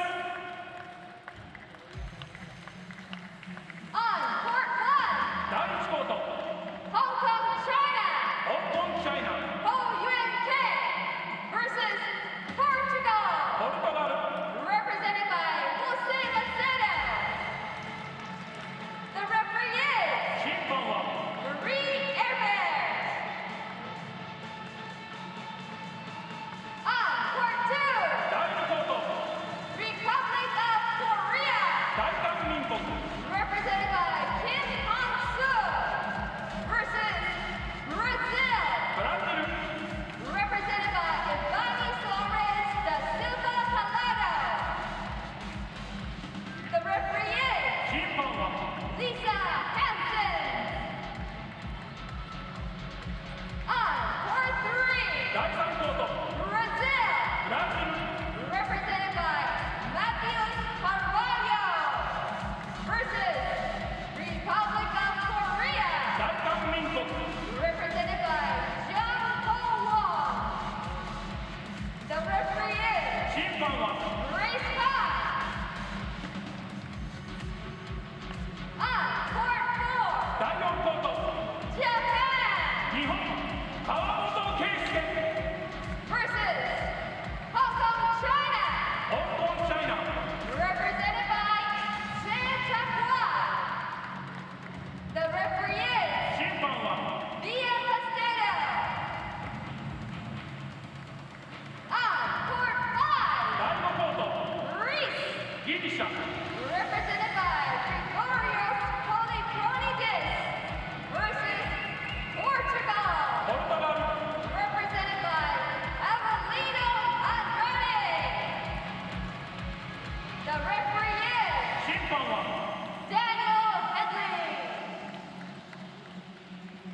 On court six, 第6コート Japan 日本高橋克樹 versus Portugal, ポルトガル represented by Ana Costa. The referee is 審判は Javier Alvarez.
Athletes, your warm-up starts now.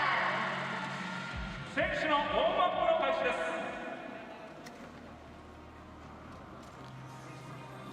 Welcome to the Ariake Gymnastics Centre for day 3 of the Boccia tournament at the 2020 Paralympic Games. Delayed by a year for reasons we all know. We have a match up here in the BC3 Pool C between Kawamoto of Japan and Tsei of Hong Kong.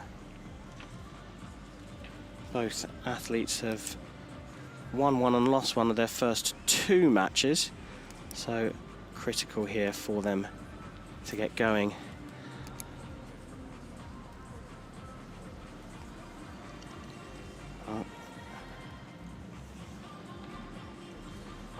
Assistance here, Tang for Tsei, and it's Kawamoto in for Kawamoto.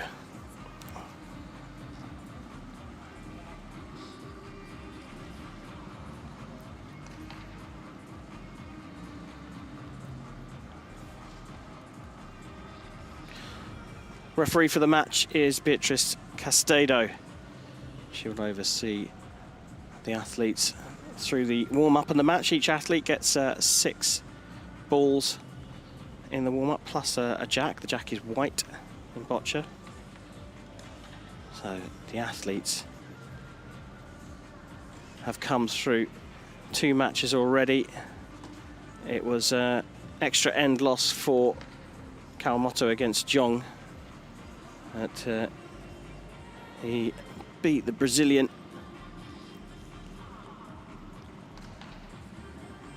Matias Carvalho 4 points to 2.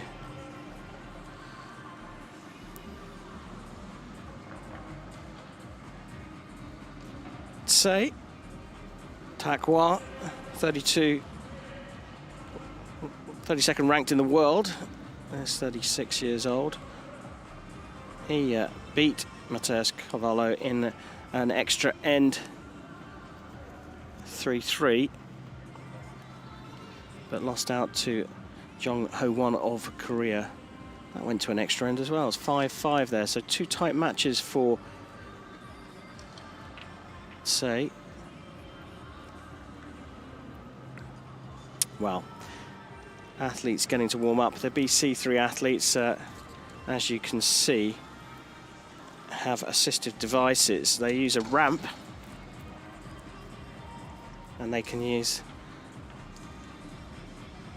their hands or their feet to throw, but they use a pointer. Now the pointer can be held with a hand, the head, or as we've seen on a number of occasions here in the boccia venue, athletes also use a pointer with their mouth. The most severe of impairments come in category 3, BC3, in the boccia tournament.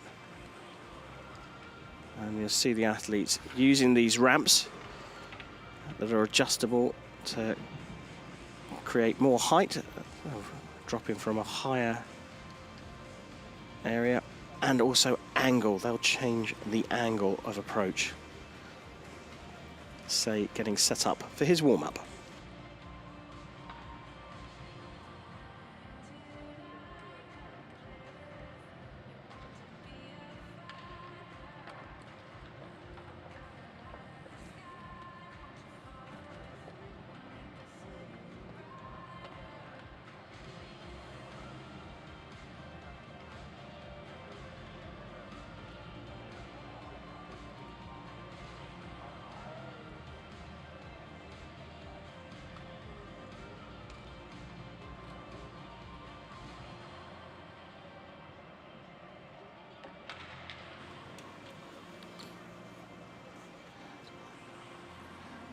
Got a good view there of the field of play from behind the massive scoreboard that sits at the end of each court.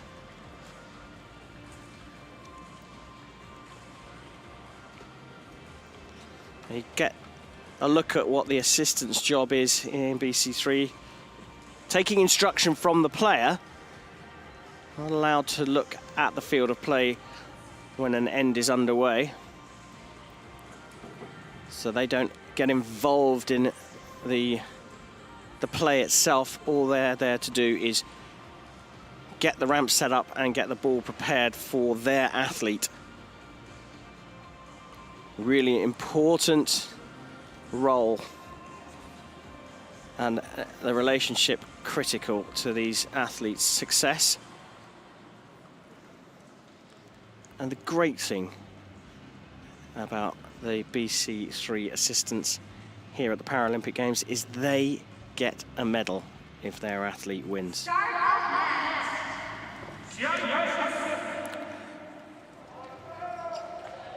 Time now for the BC3 Pool C encounter between the world number 18 Kawamoto Kiyasuke from Japan and Sei Takwa, the world number 32 from Hong Kong.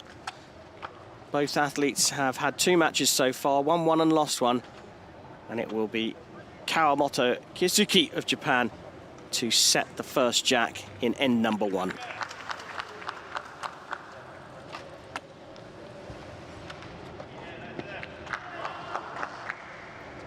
Deep into the court.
Well, everything's set up here for the 36-year-old Hong Kong athlete. Uses a pointer with his hand, going for a smash there.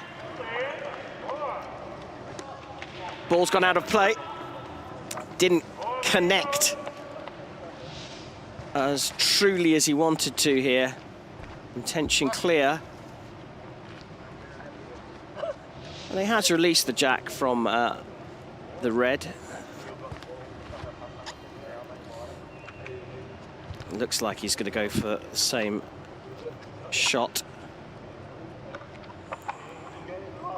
Just making a little bit of adjustment, moving the ramp just a tiny bit more angled to the left as he looks at it.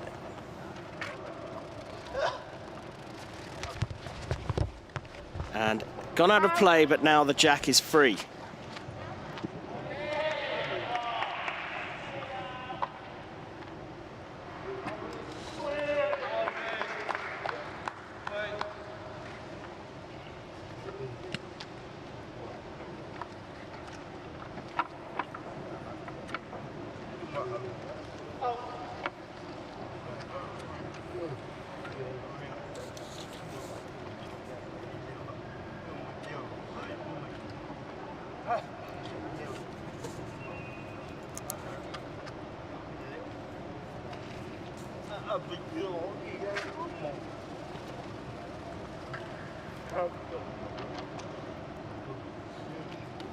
Played a placement shot there, but didn't have the legs. It's rolled up just a little short, and now does he just adjust the angle a little bit of the aim, if you like, of the ramp. They have athlete asking the assistant Tang to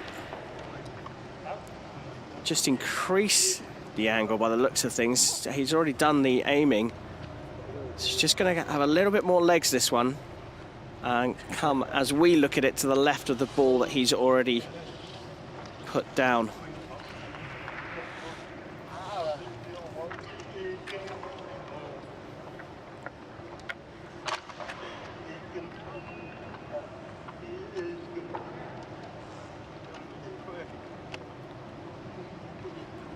Ball set up.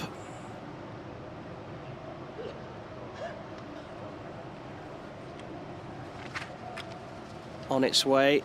A slip past the blue and rests up beautifully on the jack. What a classy shot that was from Tsai. So back to Kawamoto Kyosuke. Look at this shot though.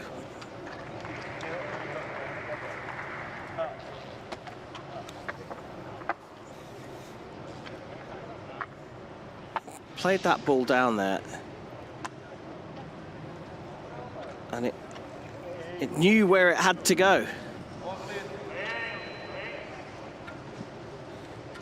So now Kyosuke Kawamoto, who has the great pleasure of having his mother Sachio as his assistant. There's a few of the boccia athletes who have family members as their assistants. From Nagoya, Kyosuke plays out of a club called TIS. He's a boccia athlete and an office worker. He's been playing since the age of 7, so 15 years in the sport.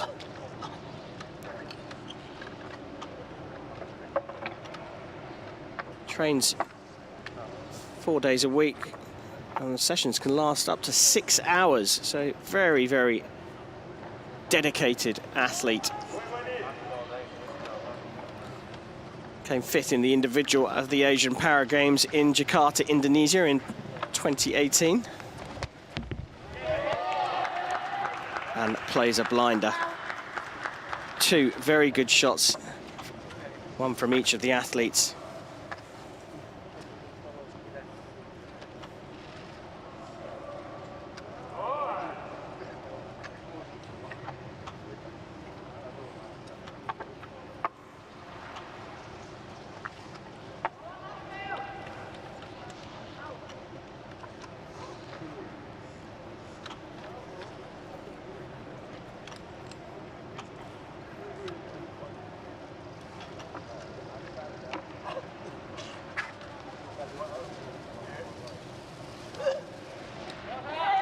And a third classy shot in a row. Freed the jack with the first one. Nestles up against it with the second.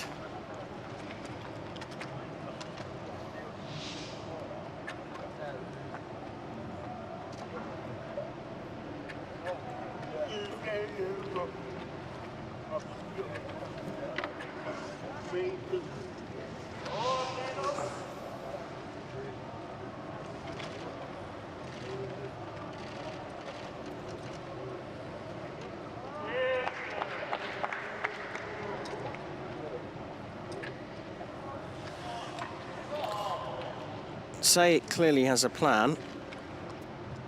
Assistant Tang has already got this now. The angle is less severe for the ramp, which suggests he's playing a placement shot here.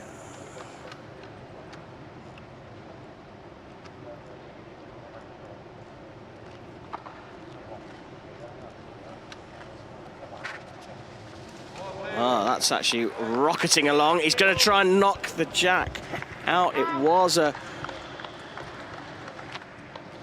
push shot there, trying to hit the jack out of play. I didn't think he had the angle for that, but clearly he knew better.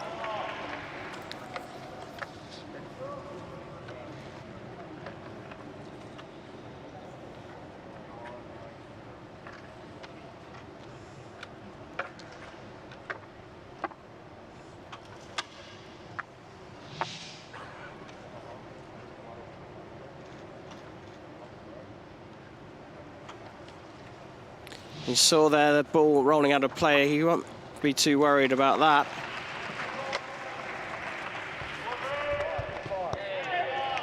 Well, it's becoming tit for tat here. Will we see another shot like we saw last time from Tsei? Looks like he's setting up for it.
seconds.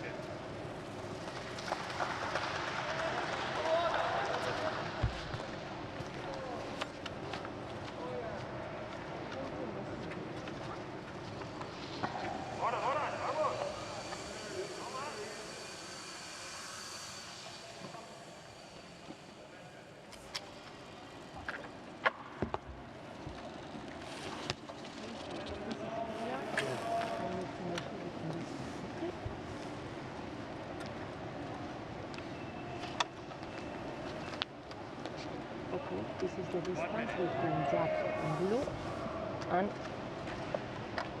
oh, Blue is closer. 1:40.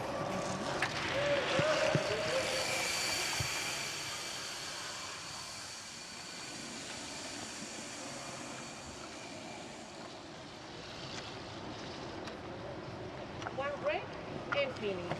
One break. One break. 1 minute. So there you go, the measure 30 seconds. showing that the closest blue ball was closer than the second closest red. So a single point for the home nation athlete, Kawamoto Kiyasuke. A good start to this BC3 Pool C match. End number 2 coming up very shortly. Closer.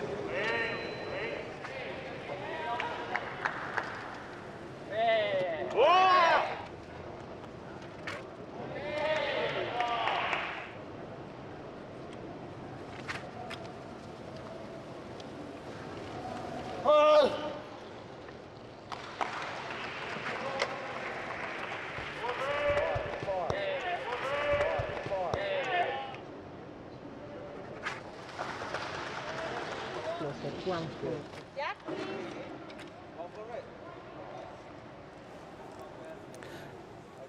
Time now for end number 2 in the Ariake Gymnastics Center here in Tokyo, Japan at the 2020 Paralympic Games. And we are watching a BC3 Pool C match between Kawamoto Kiyasuke and Sei Takwa. Sei setting the jack.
Well, playing a smash there, Kawamoto takes and makes contact, but her ball ran out of play. Goal was to release the jack, though, which is what he's done.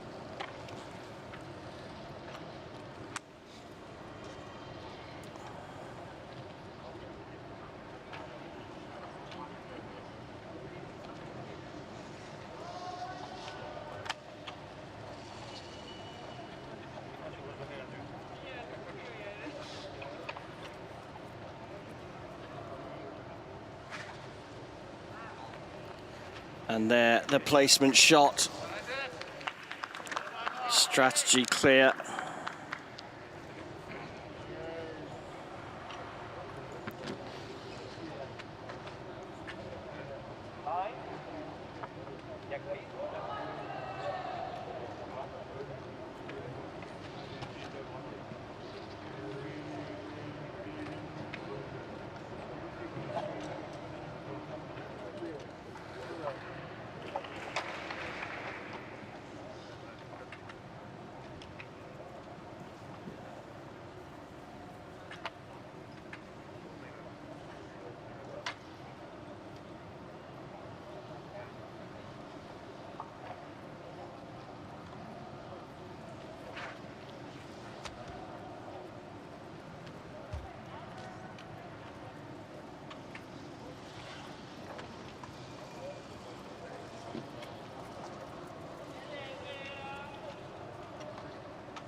Well, this is a nice little effort from,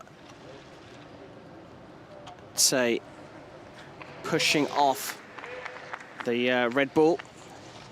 So Kawamoto will have another go at trying to get his Red Bulls closest. Sport has really taken Tokyo and Japan in a vice-like grip. Everyone fascinated by this sport. This morning's papers here had Isaki Shun splashed all over them. That's Kawamoto's teammate. And the World Federation getting their first live outing here at these Paralympic Games in Japan. And something that they are very proud of.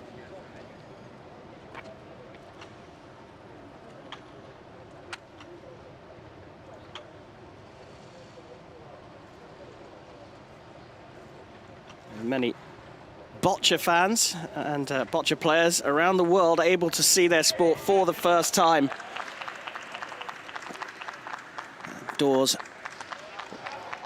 opened and a big warm welcome from the Federation to everybody who is seeing this sport for the first time. We're all learning how fantastic it is. Highly tactical, no Olympic equivalent. It's a mixture of bulls, curling, and some table billiard sports like snooker and pool, and a little bit of the thinking that's required in chess. The idea, very simple: roll 6 balls towards the white jack and get your closest ball closer than your opponent's.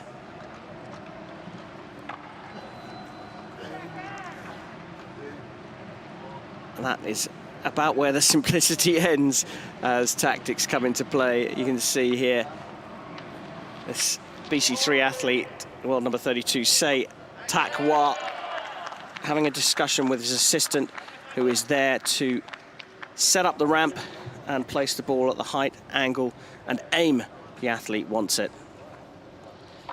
The athlete then uses a pointer, as does here, and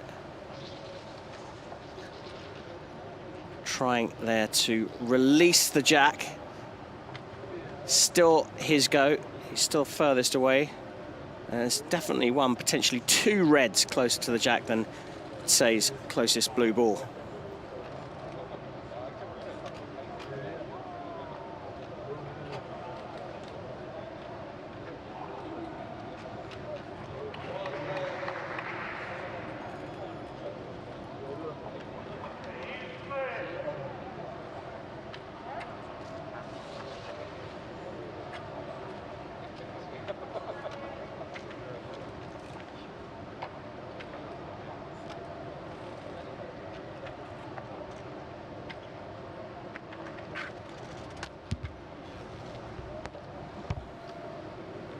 Just a little bit more power in that one, pushing his own ball on to the jack. So we switch over to Kawamoto Keisuke. Both these athletes have won one of their first 2 games. Lost the other one.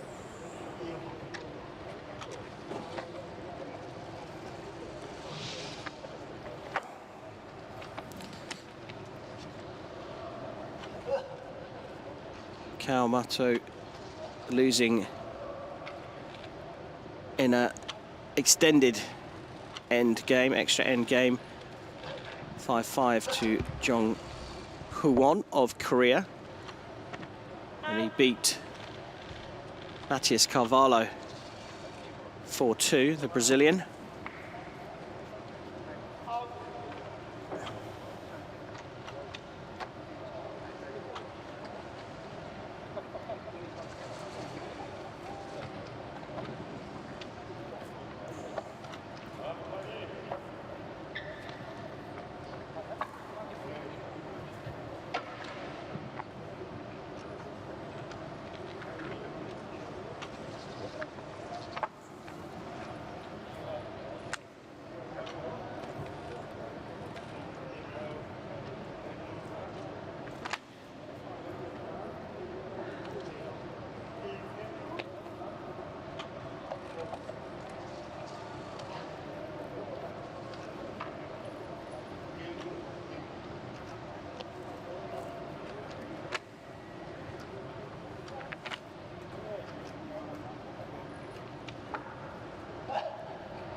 Well, both playing the same game here, just trying to nudge on their balls closer to the white jack.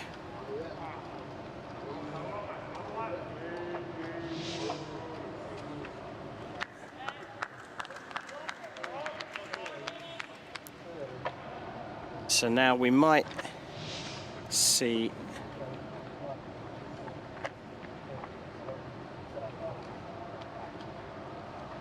the roll on top here to get an additional point.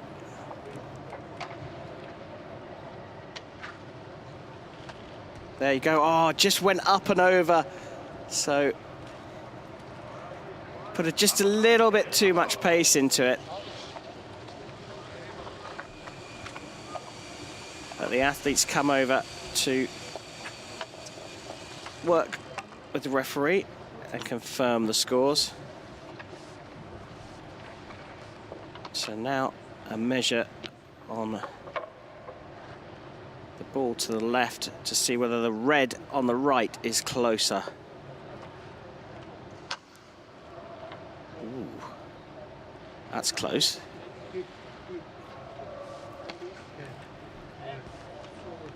So it looks like it's 2 for blue, but that measure was exceptionally close. We'll wait for the confirmation.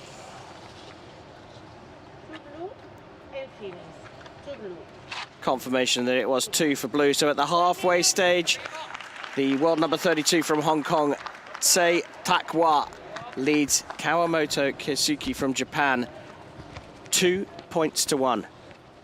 2 more ends to come in this BC3 Pool C match.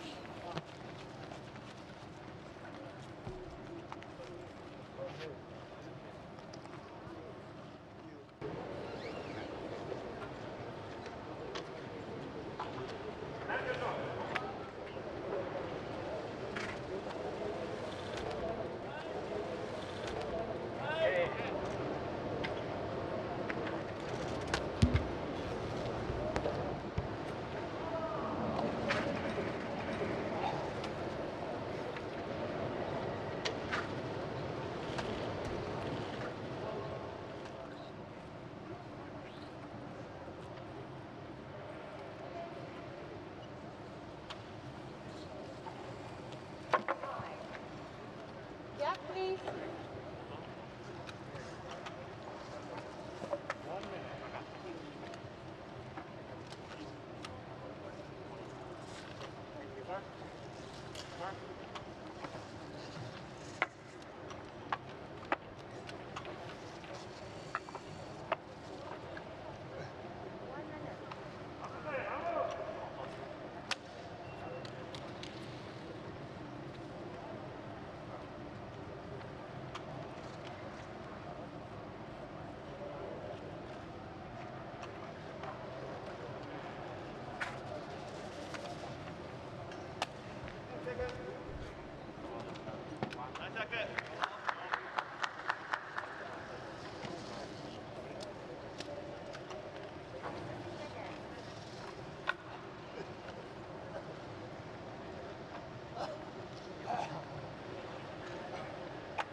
So, underway in end number 3. As you can see, the athletes get 6 minutes in this category.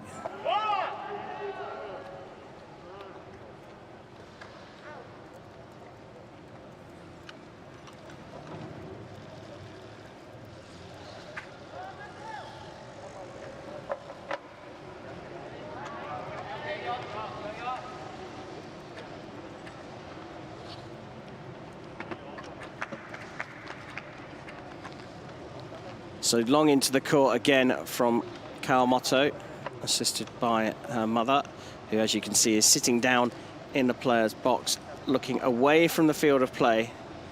Assistants in BC3 can't get involved in aim and the angle of the ramp. They've just got to take instruction from the athlete, as Tang is doing here.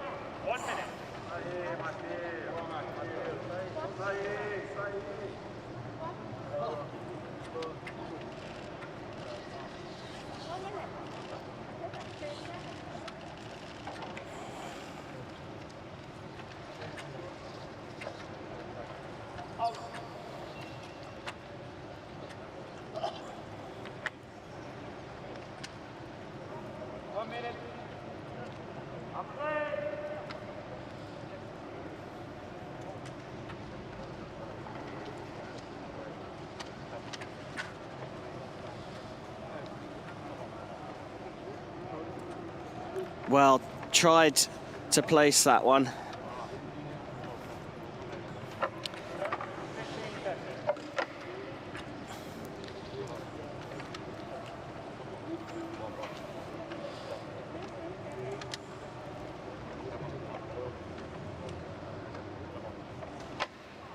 Time.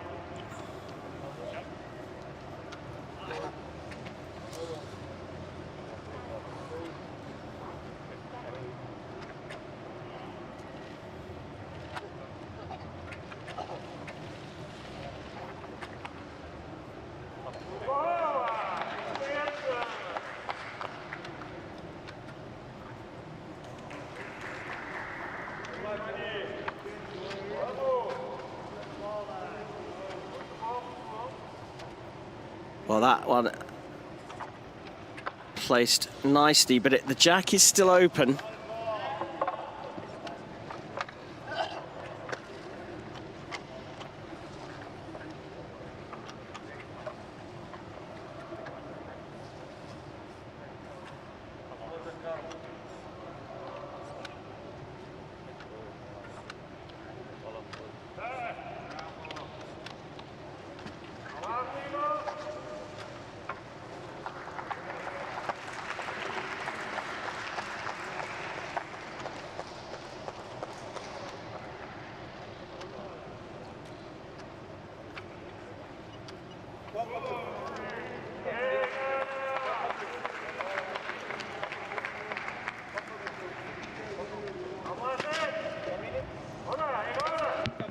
Well, trying to smash that there, trying to take that what effectively was a guard out of the way.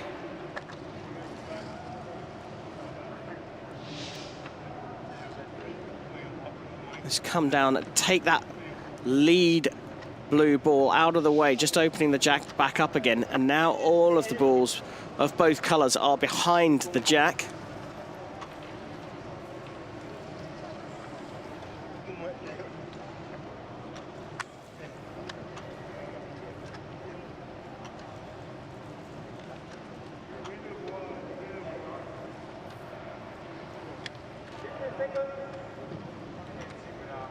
So Kawamoto with the extended pointer places that one right up against the jack.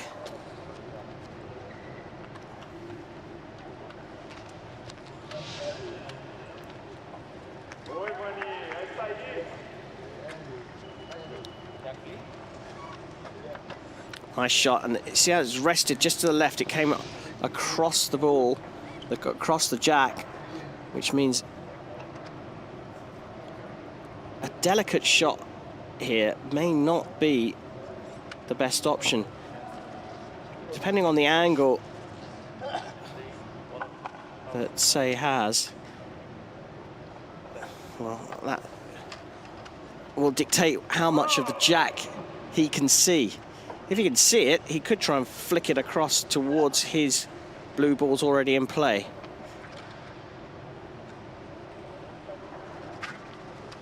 However, he was either looking to replace the guard or it just went short there.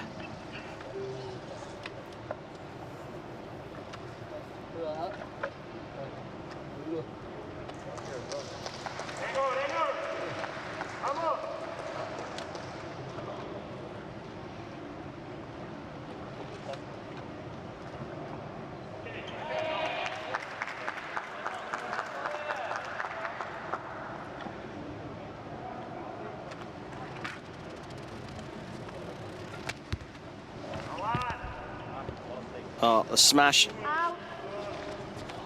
Knocking the jack free again. Red still closest though, so Sei will go again.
Well, everything's set up for Kawamoto.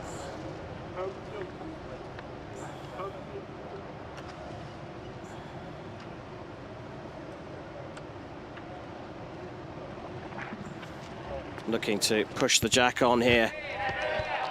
Blue's still closest, but now the jack is back out in the open. Still Kawamoto to go.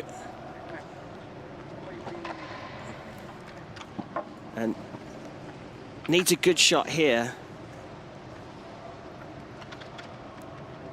He'll want to pass the baton over to Sei, if at all possible.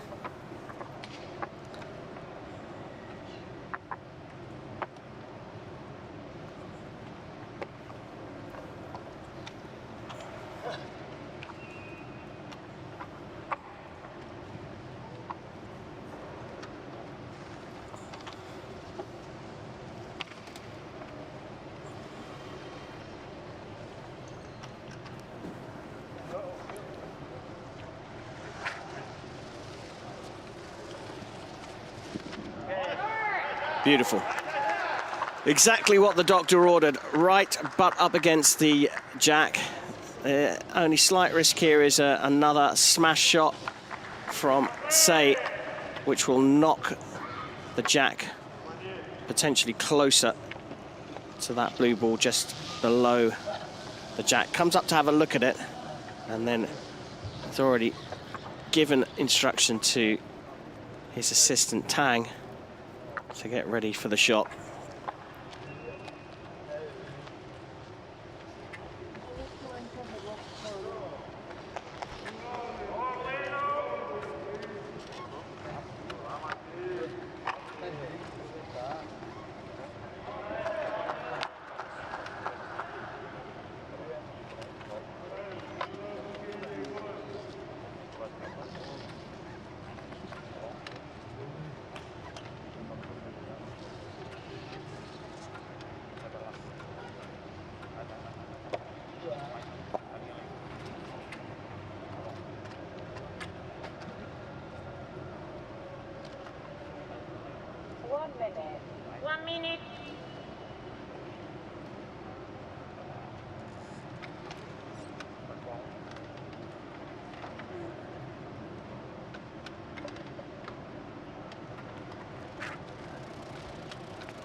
Well, confirmation there of 1.4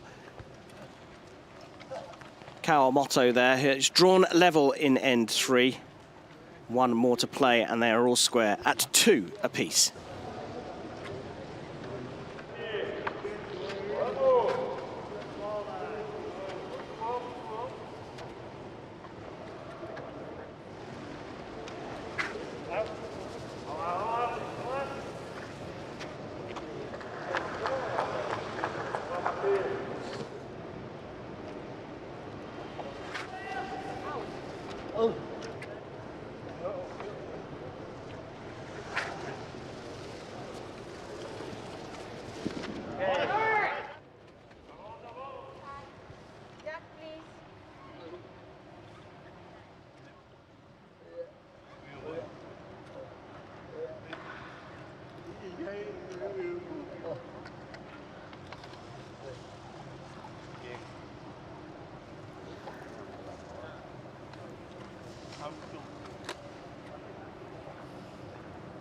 Time for end number 4 in this intriguing little battle in the BC3 category. Pool C, Kawamoto Keisuke of Japan drew level in the 3rd, facing Sei Takwa of Hong Kong,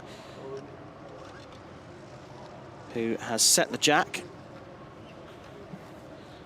short in the court.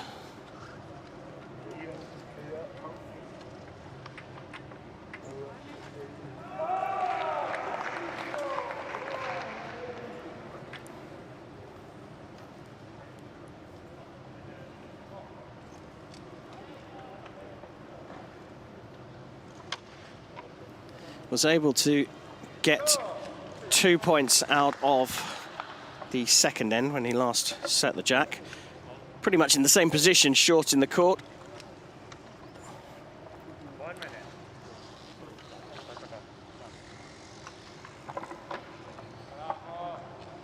Kawamoto Kiyasuki.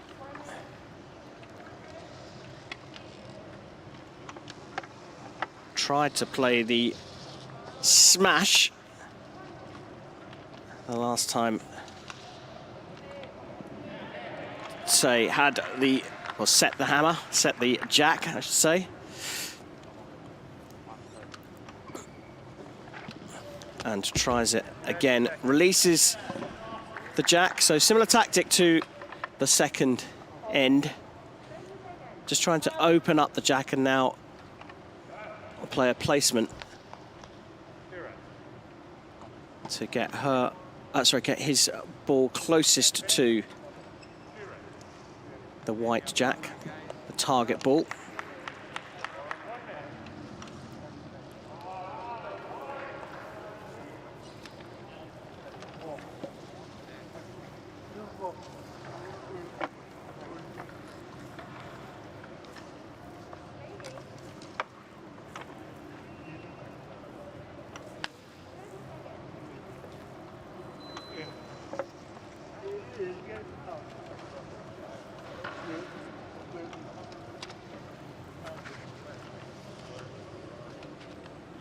Perfect.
Very delicately done by Tsai of Hong Kong. So we've gone from a long game deep in the court in the third end to a much shorter one where there's a mixture of crash bang wallop with the smashes and then finesse with the placement shots. So knocked the jack on there. That's a classy shot because if you look at the angle now, there's a defensive wall of blue in front of the closest ball, which is a red. So are we going to get up and over from Tsai on this hit?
Well, there was a line through.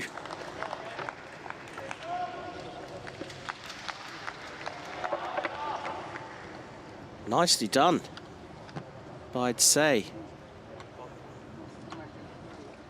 That was very tight indeed. So now Kawamoto is going to try and come around the other side.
Well, released the jack, freed it up. And we go now to the delicate shot.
So just a minute left to play here.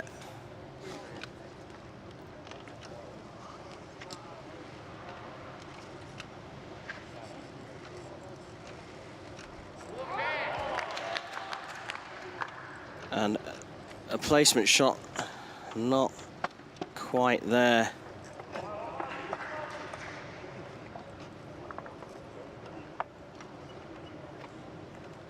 So we'll have another crack at it.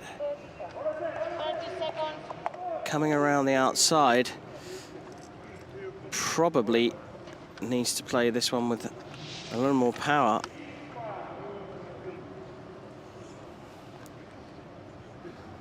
We shall see. It is more power, but the aim wasn't quite there.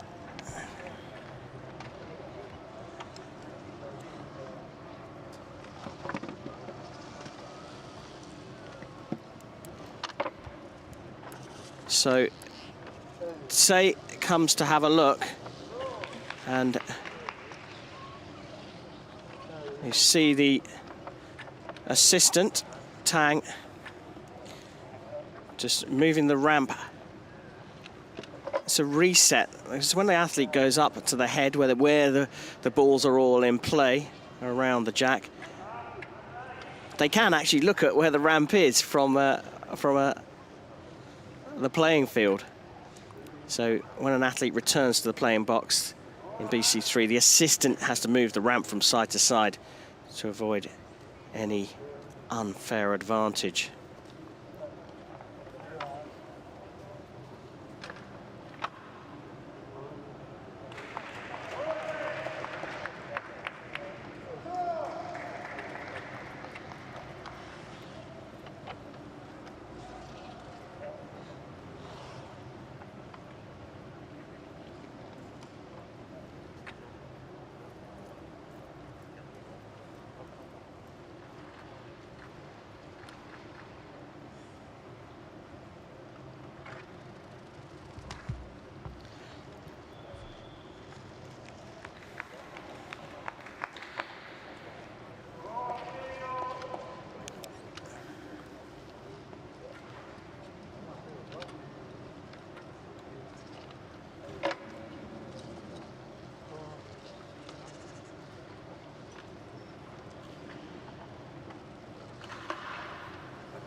1 minute.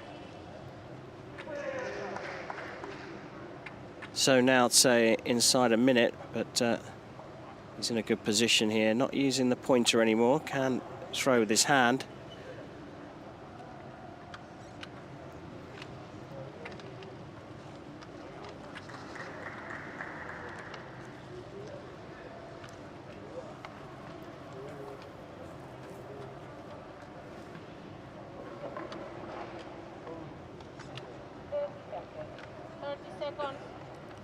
It's coming up a little higher here.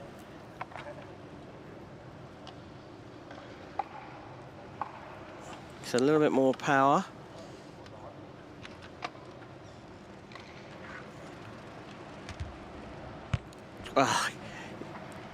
Very clever. Didn't quite work out, but set up the first ball to be hit by that last one. And blue takes it in the fourth. Say, Takwa of Hong Kong, the clever little play at the end to take the fourth end and win the match over Kawamoto Kiyasuke of Japan, 3 points to 2 here in Pool C of the BC3 category at the 2020 Tokyo Paralympic Games.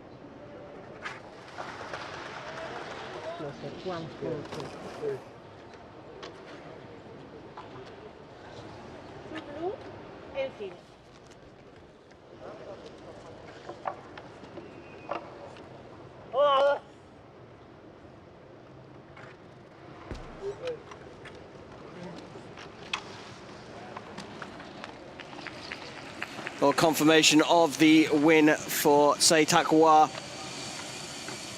and assistant Tang Wing Lam.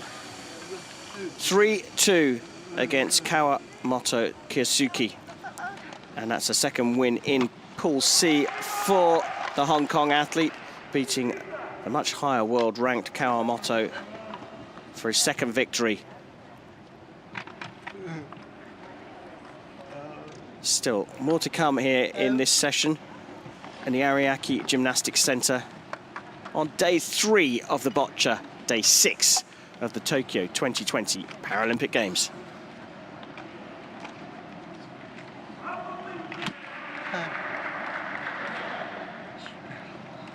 Thank you.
ハイパスだと思いましたね。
Welcome to the Ariake Gymnastics Centre for the fabulous game of Boccia on day 6 of the Tokyo 2020 Paralympic Games.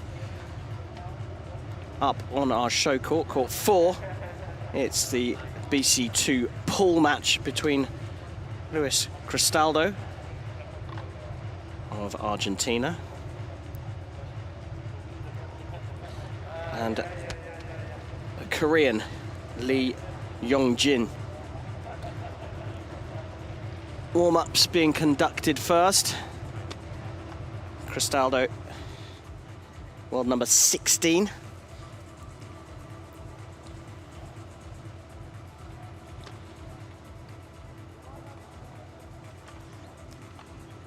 Here on court 4, we have a feature match in Pool C, the individual BC2 pool. And a match-up between Luis Cristaldo, who's won one and lost one, and has the same record here as Lee Yong-jin, who he's facing, the Korean, sitting 3rd in the table. Both with a win and a loss in the pool. A pool they share with Mathiel Santos of Brazil and Claire Taggart of Great Britain.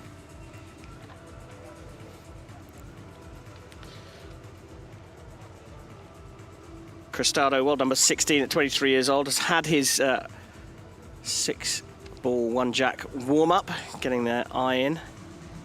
Let's give you a little bit of an idea of their strategy at the beginning. Lee Yong-jin making his Paralympic debut. Finished 20th at the World Championships in 2014. Also has a win and a loss along with the Argentine. The Argentine competed at the Rio Games in 2016, 5 years ago. Our referee for this encounter is Eleni Lidoglu. Officials working very hard here. Limited numbers for the reasons we've all become accustomed to around the globe for the past 2 years. Just shy of 2 years. The officials here in Tokyo, and indeed the Tokyoites, have been very welcoming to athletes, officials, teams, hey, even some of the production staff and the commentators. It's been a fabulous games in very tricky conditions. And the second part of the greatest show on earth is well underway. We're on day 6 of the Paralympic Games. 7 more days of competition. So if you're new to the sport Boccia, let me tell you, it's fantastic. It's a mix between bulls and curling, a bit of snooker mathematics is involved as well as the tactical element of chess play.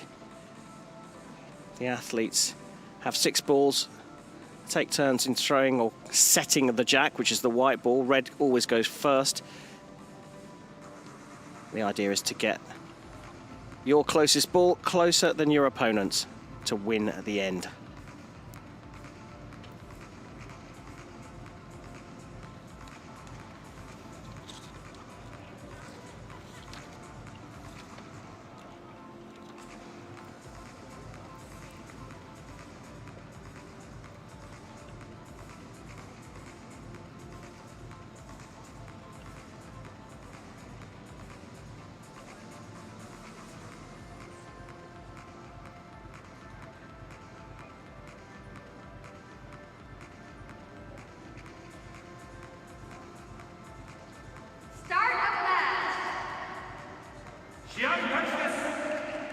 Time now for this BC2 Pool C match to get underway between Luis Cristaldo of Argentina and Lee Yong-jin of Korea. Cristaldo setting the first jack.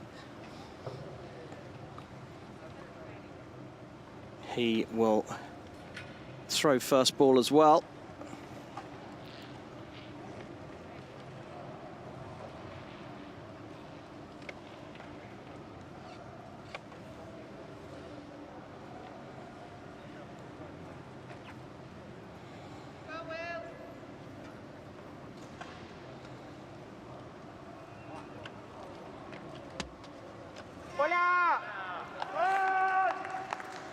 So a lovely placement shot.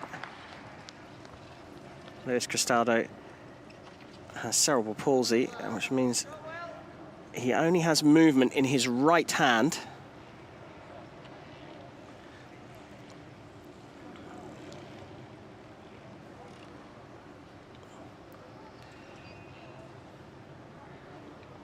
Lee Yongjin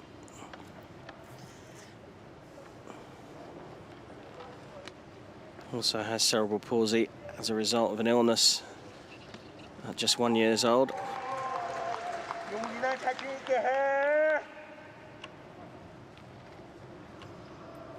His little mantra.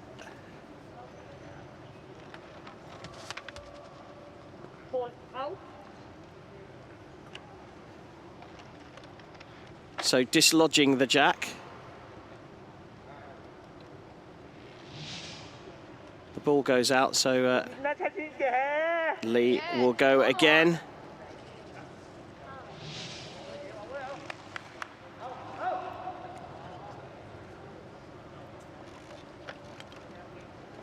He's making his Paralympic debut.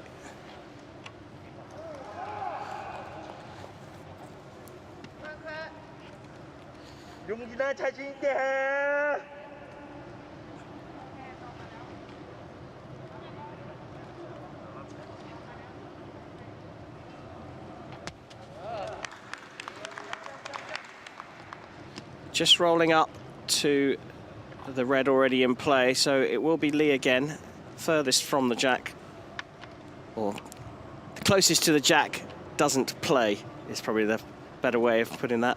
If your closest ball is further away, you play. And the war cry or rally call from Lee indicates he's ready to go and rolls that up, and that's a red sandwich there.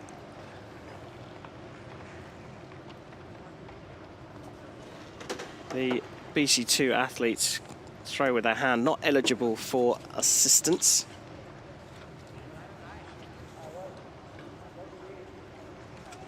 Six balls to release in total. And it's always the advantage to have the last ball because you get to have the last say.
Well, use the ricochet there off the first one to rest up nicely. So back over to Lee Yongjin.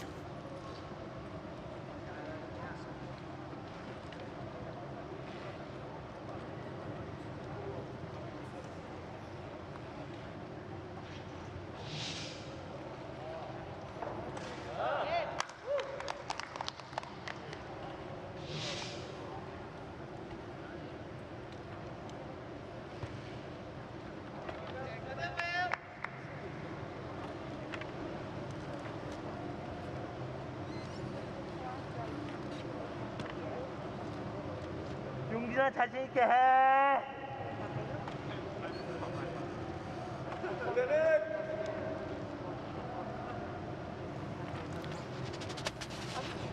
Ball out. Well, another one out. I think he was perhaps intending to hit the other red ball. So now he's got a tricky one. He's asked to come and... Oh, I thought he was going to come up and have a look then. He's just moved up to the front of the playing area to have a closer look before reversing and parking up at the back. He's created a little bit more of an angle here for himself. 1 minute. 용산 자신 있게 해.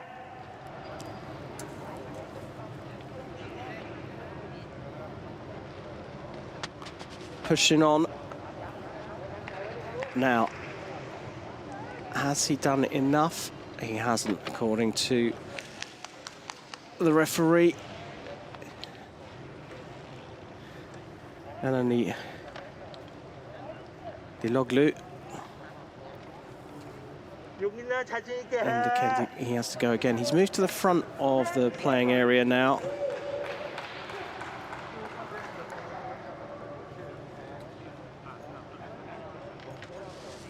And there, the roll up and over.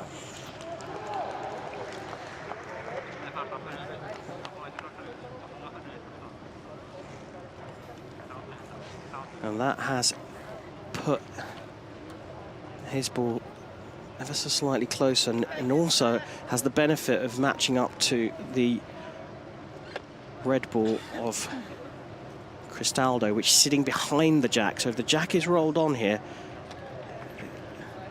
they've both got a chance of a score.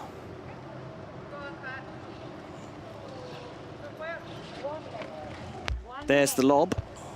Ball out. Bit too much weight behind it.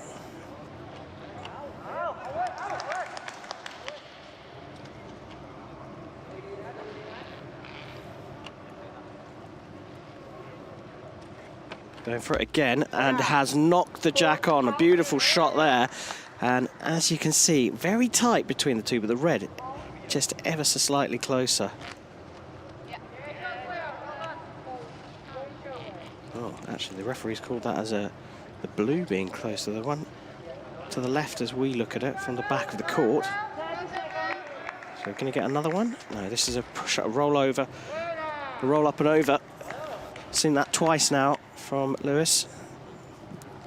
A shot with the intention of rolling the ball up and over another.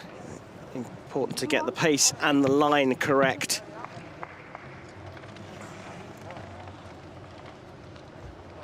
It's 1, 2. Do you want to measure? Okay, do you mind? Go back because I want to be here. Thank you very much. So, referee calling it 2 for red and kindly asking Okay. Lee if he wants her to measure that, and he does. This is 1. So that one to the right is definitely. Do you mind if I... This is a point, okay? Yeah, and Liloglu just moving the ball out of the way so that she can get a better angle to measure the second one, using hand sanitizer as part of the protocols, the new protocols to mitigate the spread of COVID. And there it is 2 for red. 2 for Luis Cristaldo in the first end. Intriguing encounter between these two. Both have 1 victory and 1 defeat, looking for their second victory in the pool. And confirmed as 2 red. So Luis Cristaldo of Argentina is 2-0 up here in Boccia on day 3 of the tournament at the Tokyo 2020 Paralympic Games.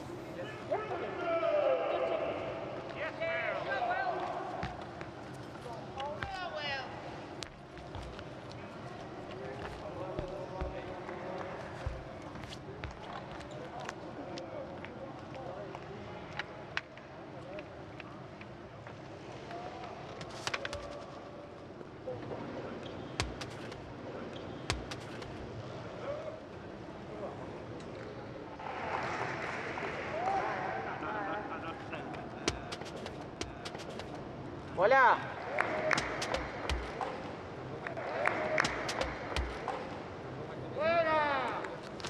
The score is 2 red, and it's finished.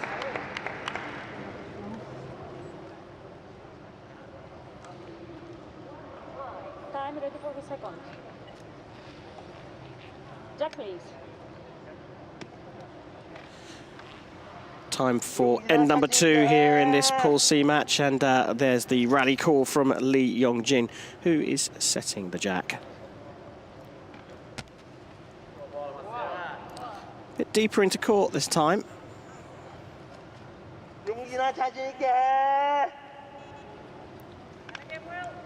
And we'll now see one blue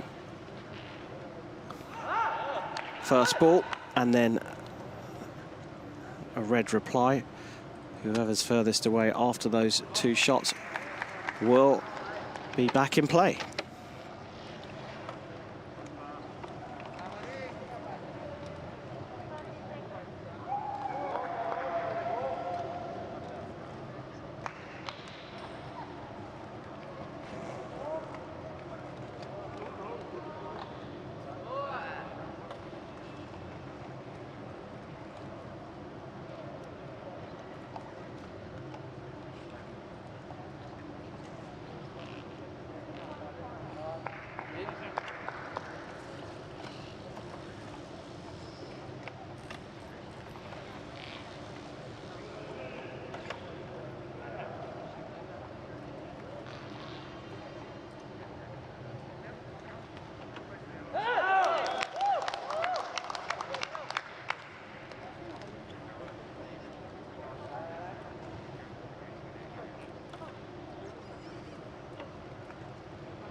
That is a stunning placement shot there, and quite rightly letting out a cheer of celebration. Interesting to see what happens here. Look back at this great shot, beautifully judged on the bounce and the roll. So now we might get something a little bit more powerful from Lee Yongjin. If my Korean was any better, I would tell you what he's saying, but I can tell you it's definitely something that is there to pep him up.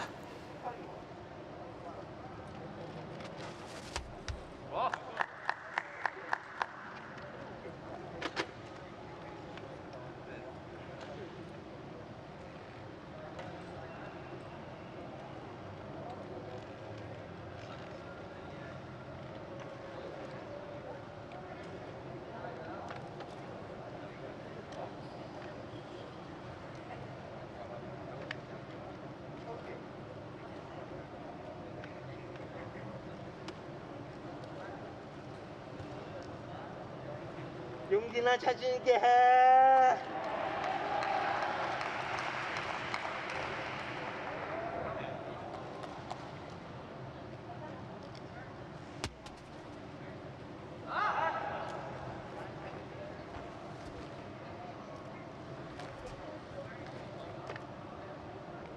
Still Lee to play. He did go for disruption and then placement. It didn't quite work.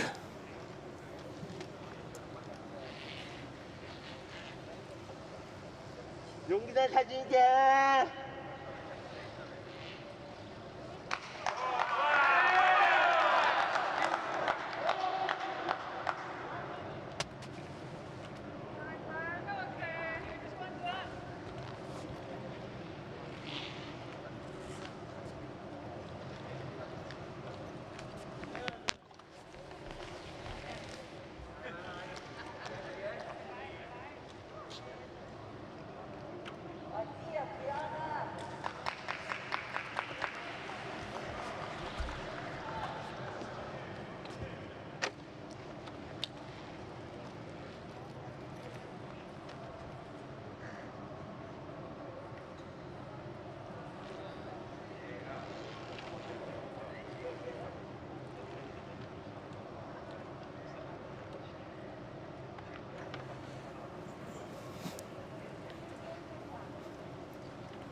용기나 자신 있게 해.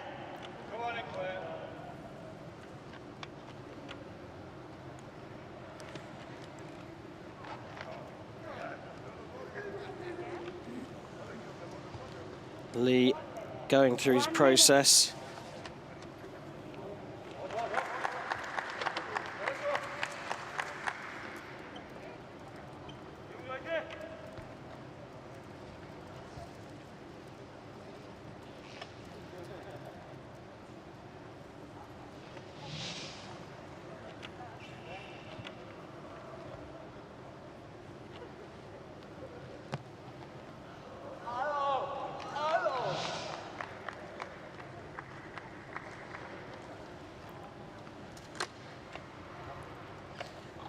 Oh, finally, Lee manages to get closest. Well, does look like he's got one ball remaining, so he's managed to get closest. And well, you'll see Luis Cristaldo coming.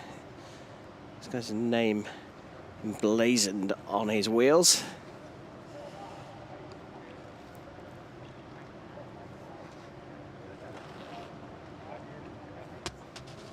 One out. 41 years young now, has hit his own ball there to push it on, but hasn't managed to get it close enough.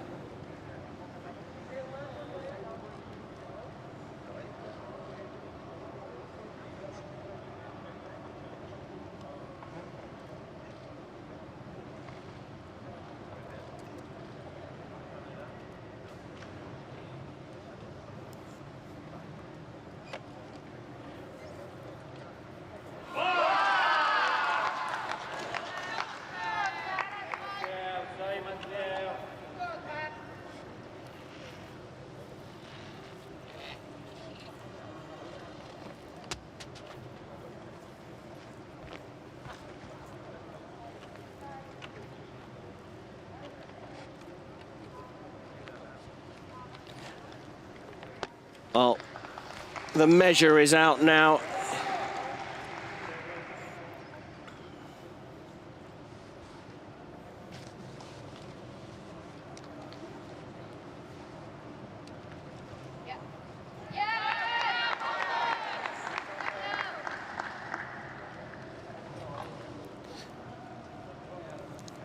Lilolu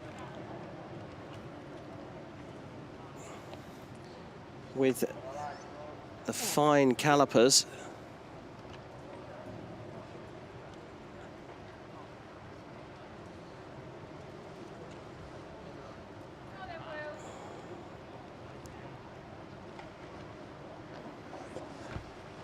Looks like the blue is closest, so red will play first.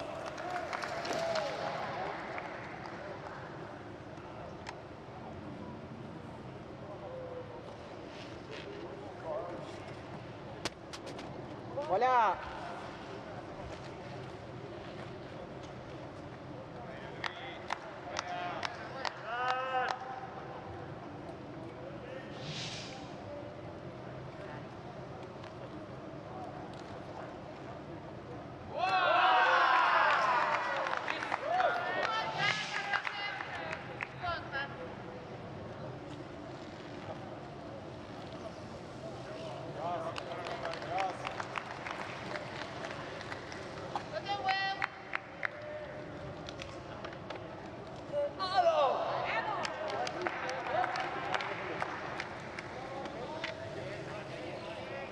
용기나 자신 있게 해.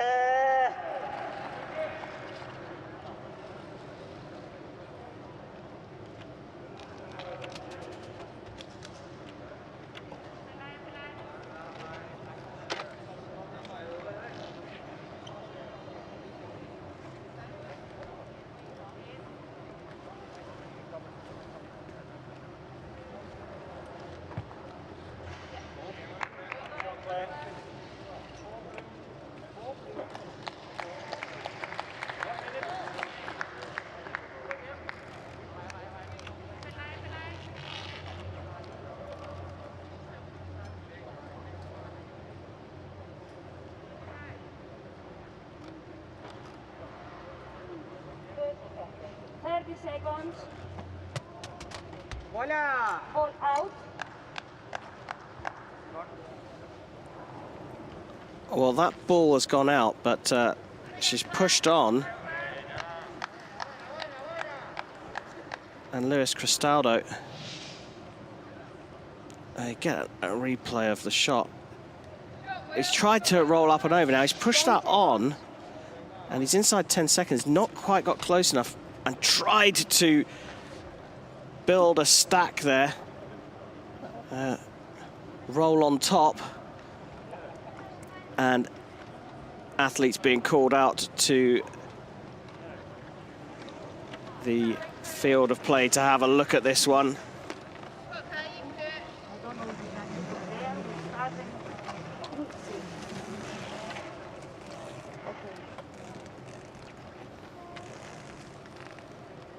It's between these two. This is not scoring, but I will check if you want me to do.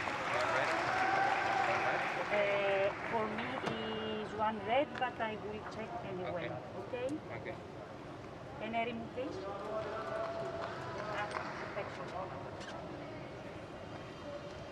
So you can hear Lelo you explaining to the athletes what she feels. She thinks it's a one red, so she's removing a ball that's just getting in her way of getting down to the floor. A fine measure. It's like a gauge. They use something very similar in fencing to make sure that the tip of an épée travels a certain amount of distance without turning a light on. Here it's being used to see what the distance is between the jack and the two closest balls. Fine measurement. Here. It's going to be tricky to measure the red ball here. Okay. She's got the blue sorted, knows what the measurement is there. Can it be here?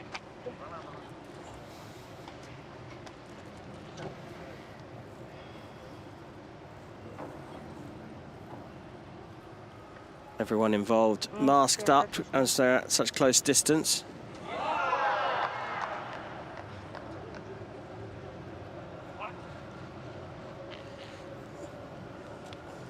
Nothing like a close measure to build the tension. Cristaldo 2 up from the first end.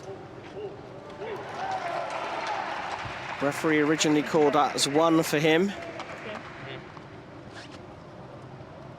And now they're calling over one of the other officials, the technical officials, for second opinion here.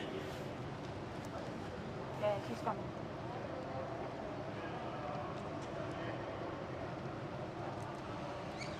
Such is the importance of this measure. Out comes the second technical official.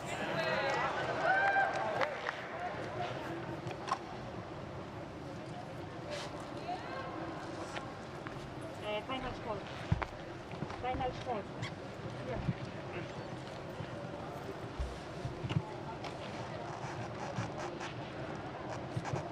Okay. For me, the more close to the jack is this red. Okay? So I need to measure this blue. Okay. Wow. You can see that the first umpire, the main referee from on the field of play, Eleni Leloyu, has called for a second opinion and doesn't pass over any information, just says, I want to check on the measure. So we get a full version of events from the second official, and she said, right, I know which ones I need to measure. Okay. Exactly the ones that we used before, using a slightly different measuring tool. Not pass. Okay.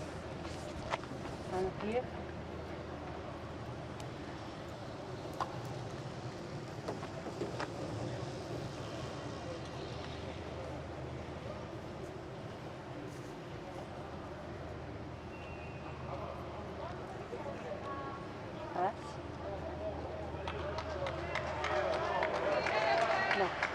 So there you go, going finer and finer, and it was confirmed as 1 red. That is exactly what the referee had called just by sight. Another major?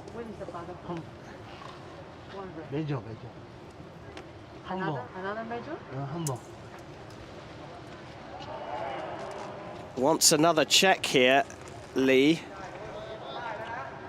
Is in danger of going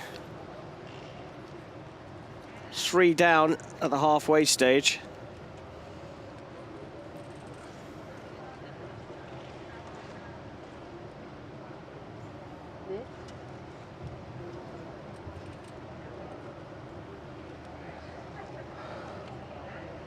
Pass. Not pass.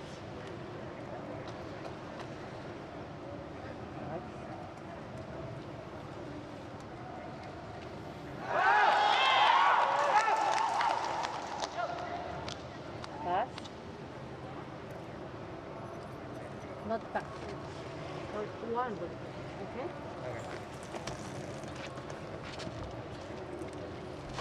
Okay, you can go back. So, confirmation on the third time of asking. It's 1 for red. 1 red, and it's finished. 1 red. That means Luis Cristaldo, the world number 16 from Argentina, who finished agonizingly 4th at the Rio 2016 Games in the team event, has gone 3-0 up here in this BC2 Pool C match. Halfway through, 2 more ends to come.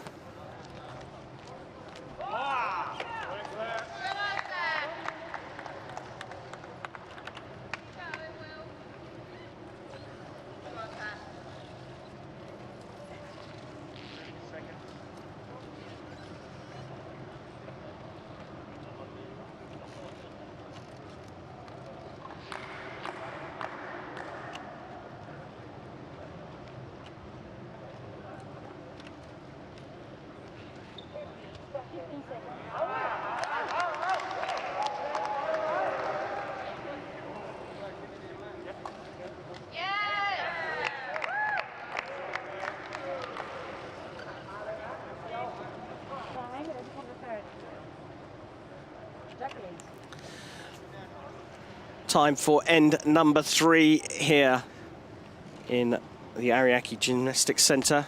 Day 3 of the Boccia, day 6 of the Tokyo 2020 Paralympic Games.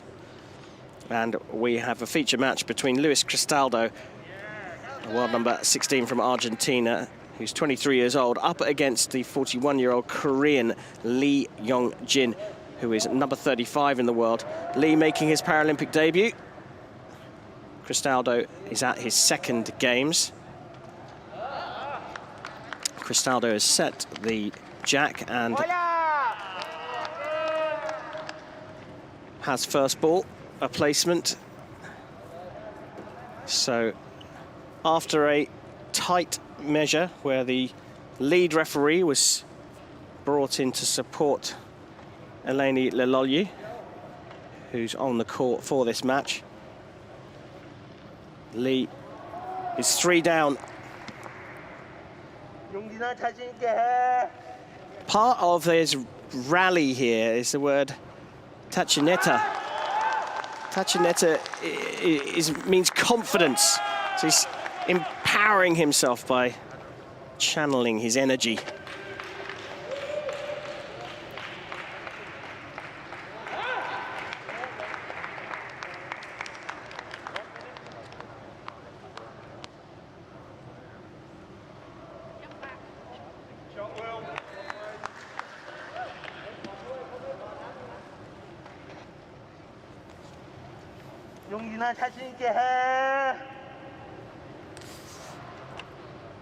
So the slam there to try and, or smash to try and release the jack was successful.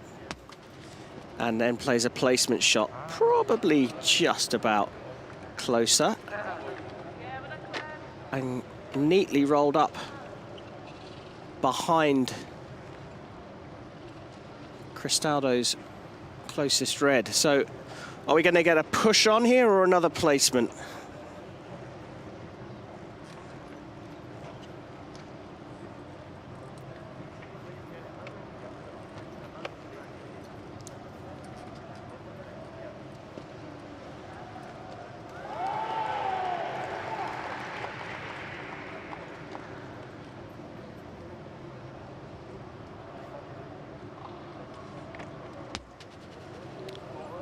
Well, it is another placement shot.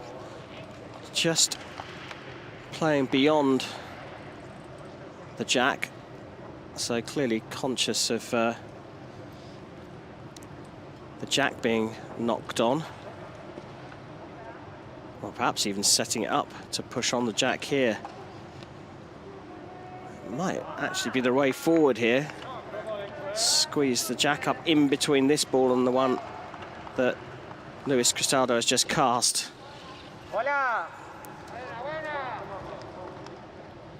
True, that's a close one, possibly just about still blue.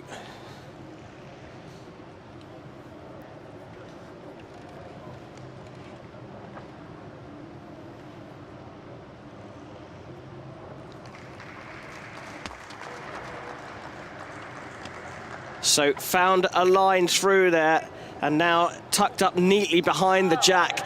It's looking like a good, strong position for the world number 16.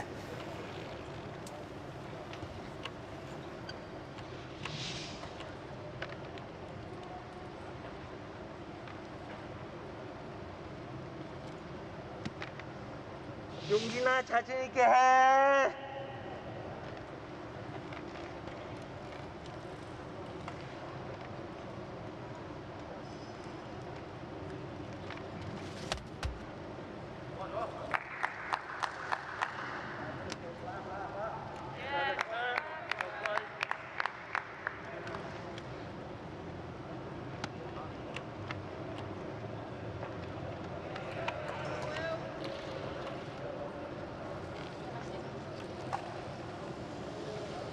용진아 자신 있게 해.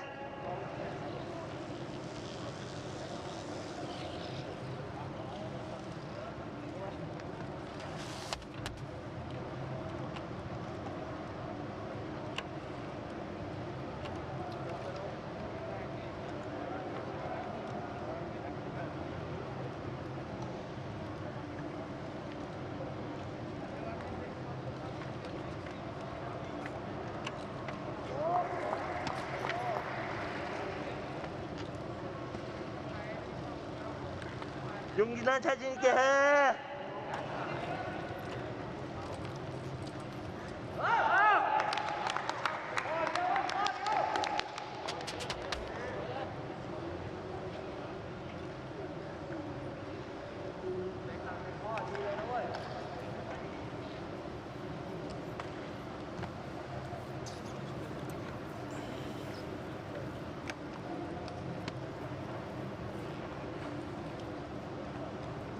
Well, path is cleared.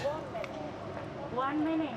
Last ball with 1 minute left and plays a placement shot now. As he pushed that onto the red, it looks like we might have another measure here, but Cristaldo still has balls to deliver.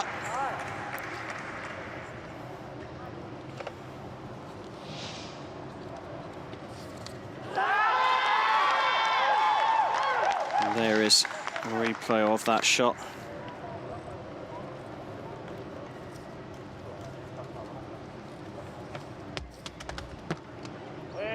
So pushed on. Certainly one red for Cristaldo.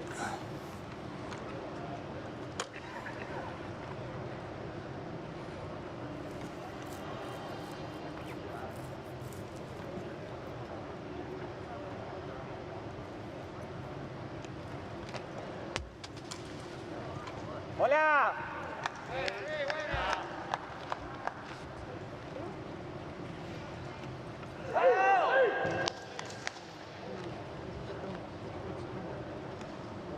It's too red. Do you want to see?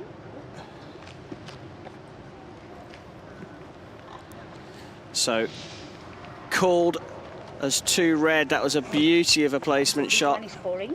Yes. This one is scoring, and this is the closest blue. Okay. Okay. 2 red. 1, 2. Yes. Do you agree? Yeah, there's not really much to argue about there. 2 scoring reds and another 2 points for Cristaldo. Cristaldo is now 7 Sorry. 5-0 up. 5-0 at the end of the third with 1 remaining.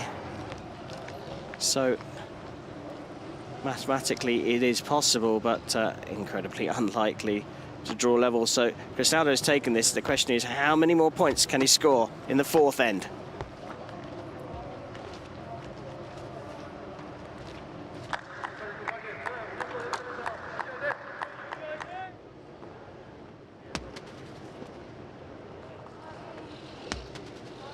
Hola.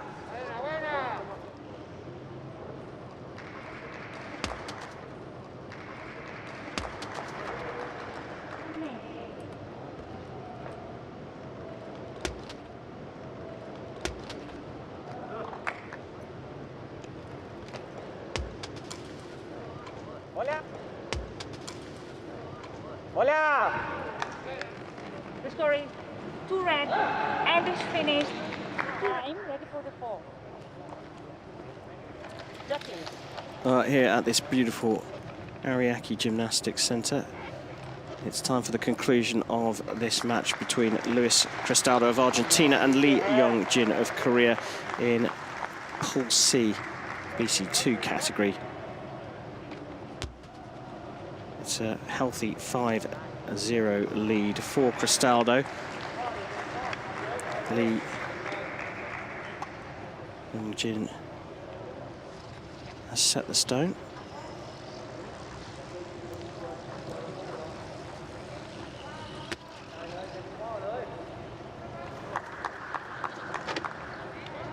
And the rally cry of play with confidence has now been put to bed. Cristaldo has such a big advantage here.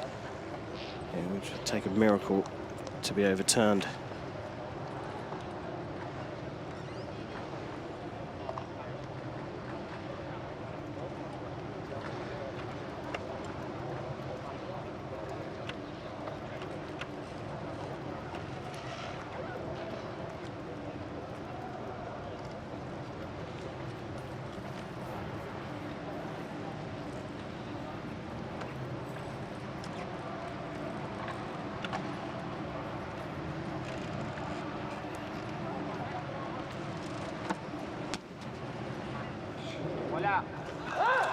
Hola, but not quite.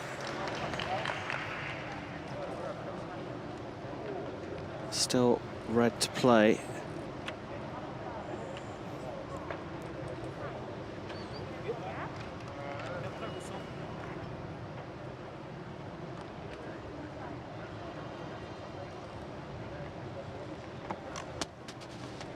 Oh, very nice.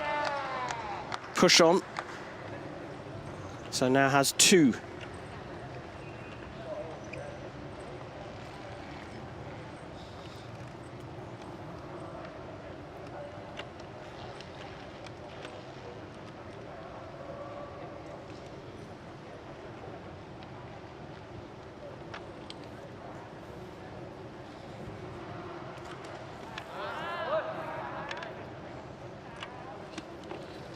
용기나 자신 있게 해.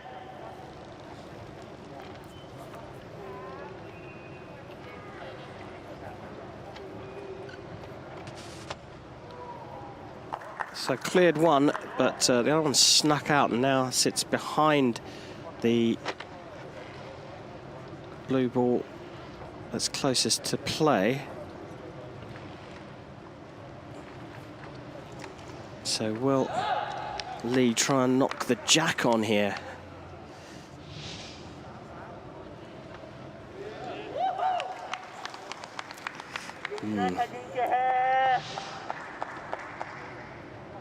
Might be better off going for that closer ball as his object ball.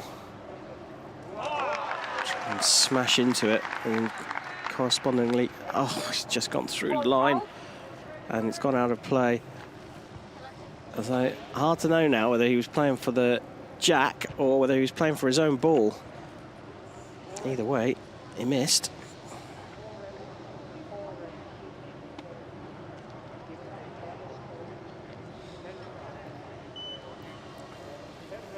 자신 있게 해.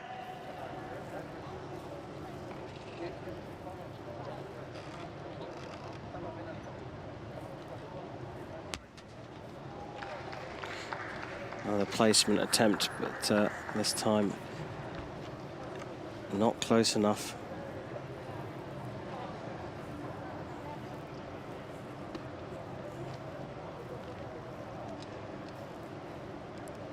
자신 있게 해. 자신 있게.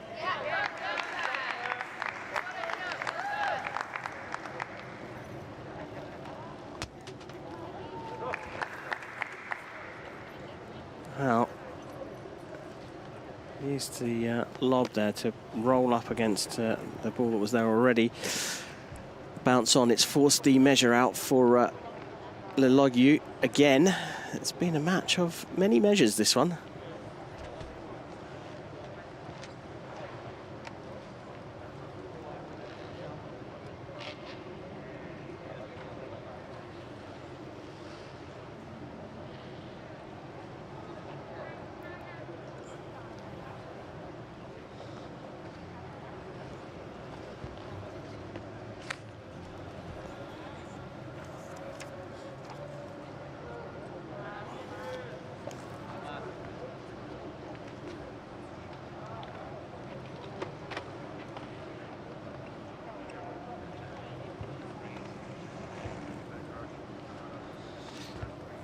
So, Cristaldo back up with the red balls.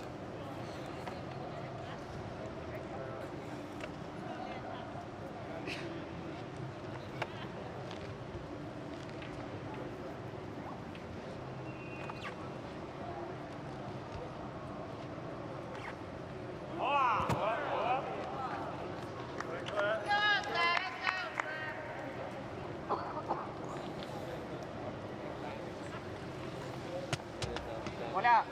Ball out.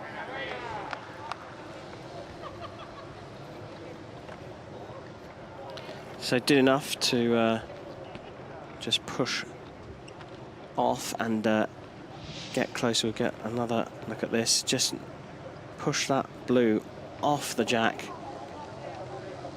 and means the red ball is now closer. Last throw for Lee Youngjin. 1 minute. Just inside the final minute of his shot clock.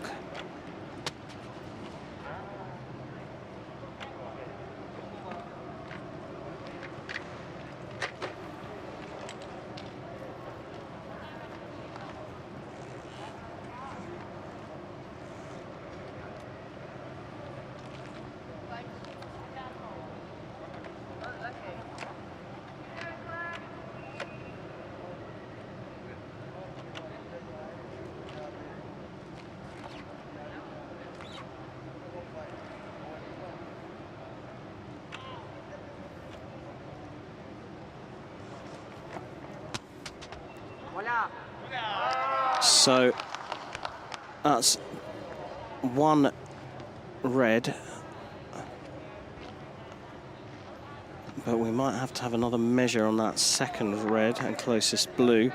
One more for Cristaldo though, before we get to that. Tried the roll on top.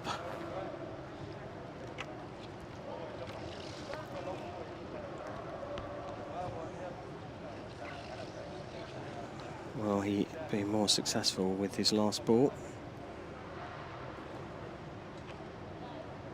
Knows the angle now, knows the power required. Did climb at the two red balls closest to Jack, and it's going to be another measure here.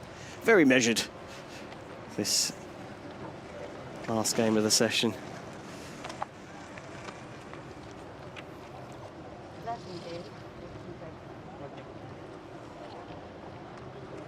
So it's one red. Okay, you want to do touching. And I will do this with this, okay? And there you see what is being measured here. Like that.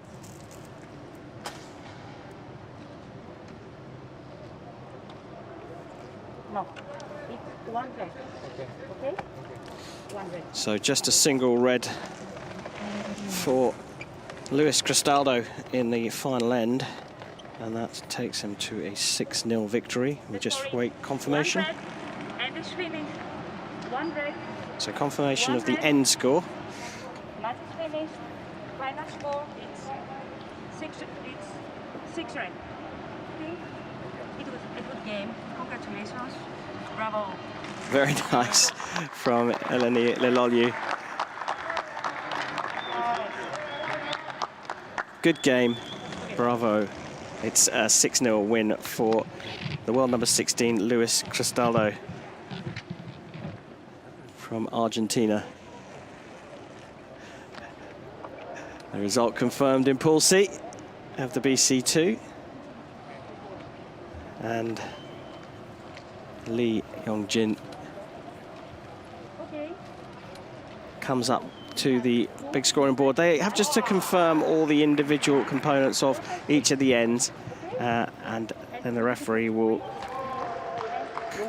confirm it. It was a good match from Lee Yongjin, but in the end, Luis Cristaldo comes away with a 6-0 victory.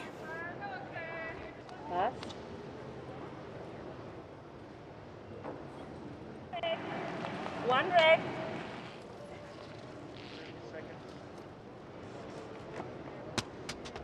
One red. Match is finished.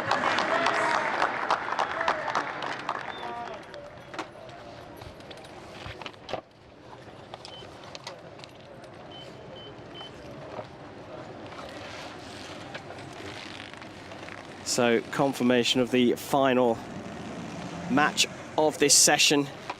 Luis Cristaldo looking very strong.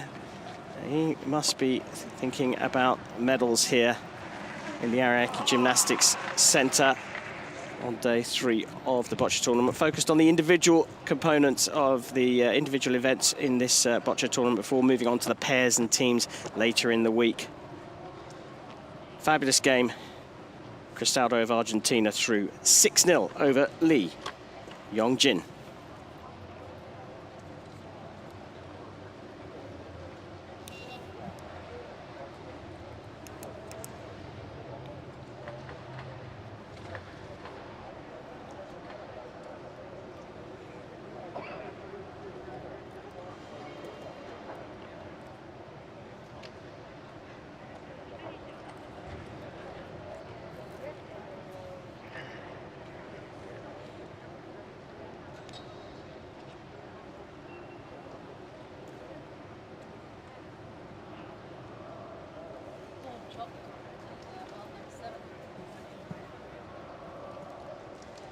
Sorry.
brilliant session here in the Ariake Gymnastics Centre on day 6 of the Tokyo 2020 Paralympic Games. It's the third day of the Boccia, and we've seen Wong Quan Hang of Hong Kong go through his BC4 Pool C match against Isaki Shun 5-3. Andre Ramos of Portugal impressed in the BC1 Pool D game with Fuji Yuriko winning 5-1.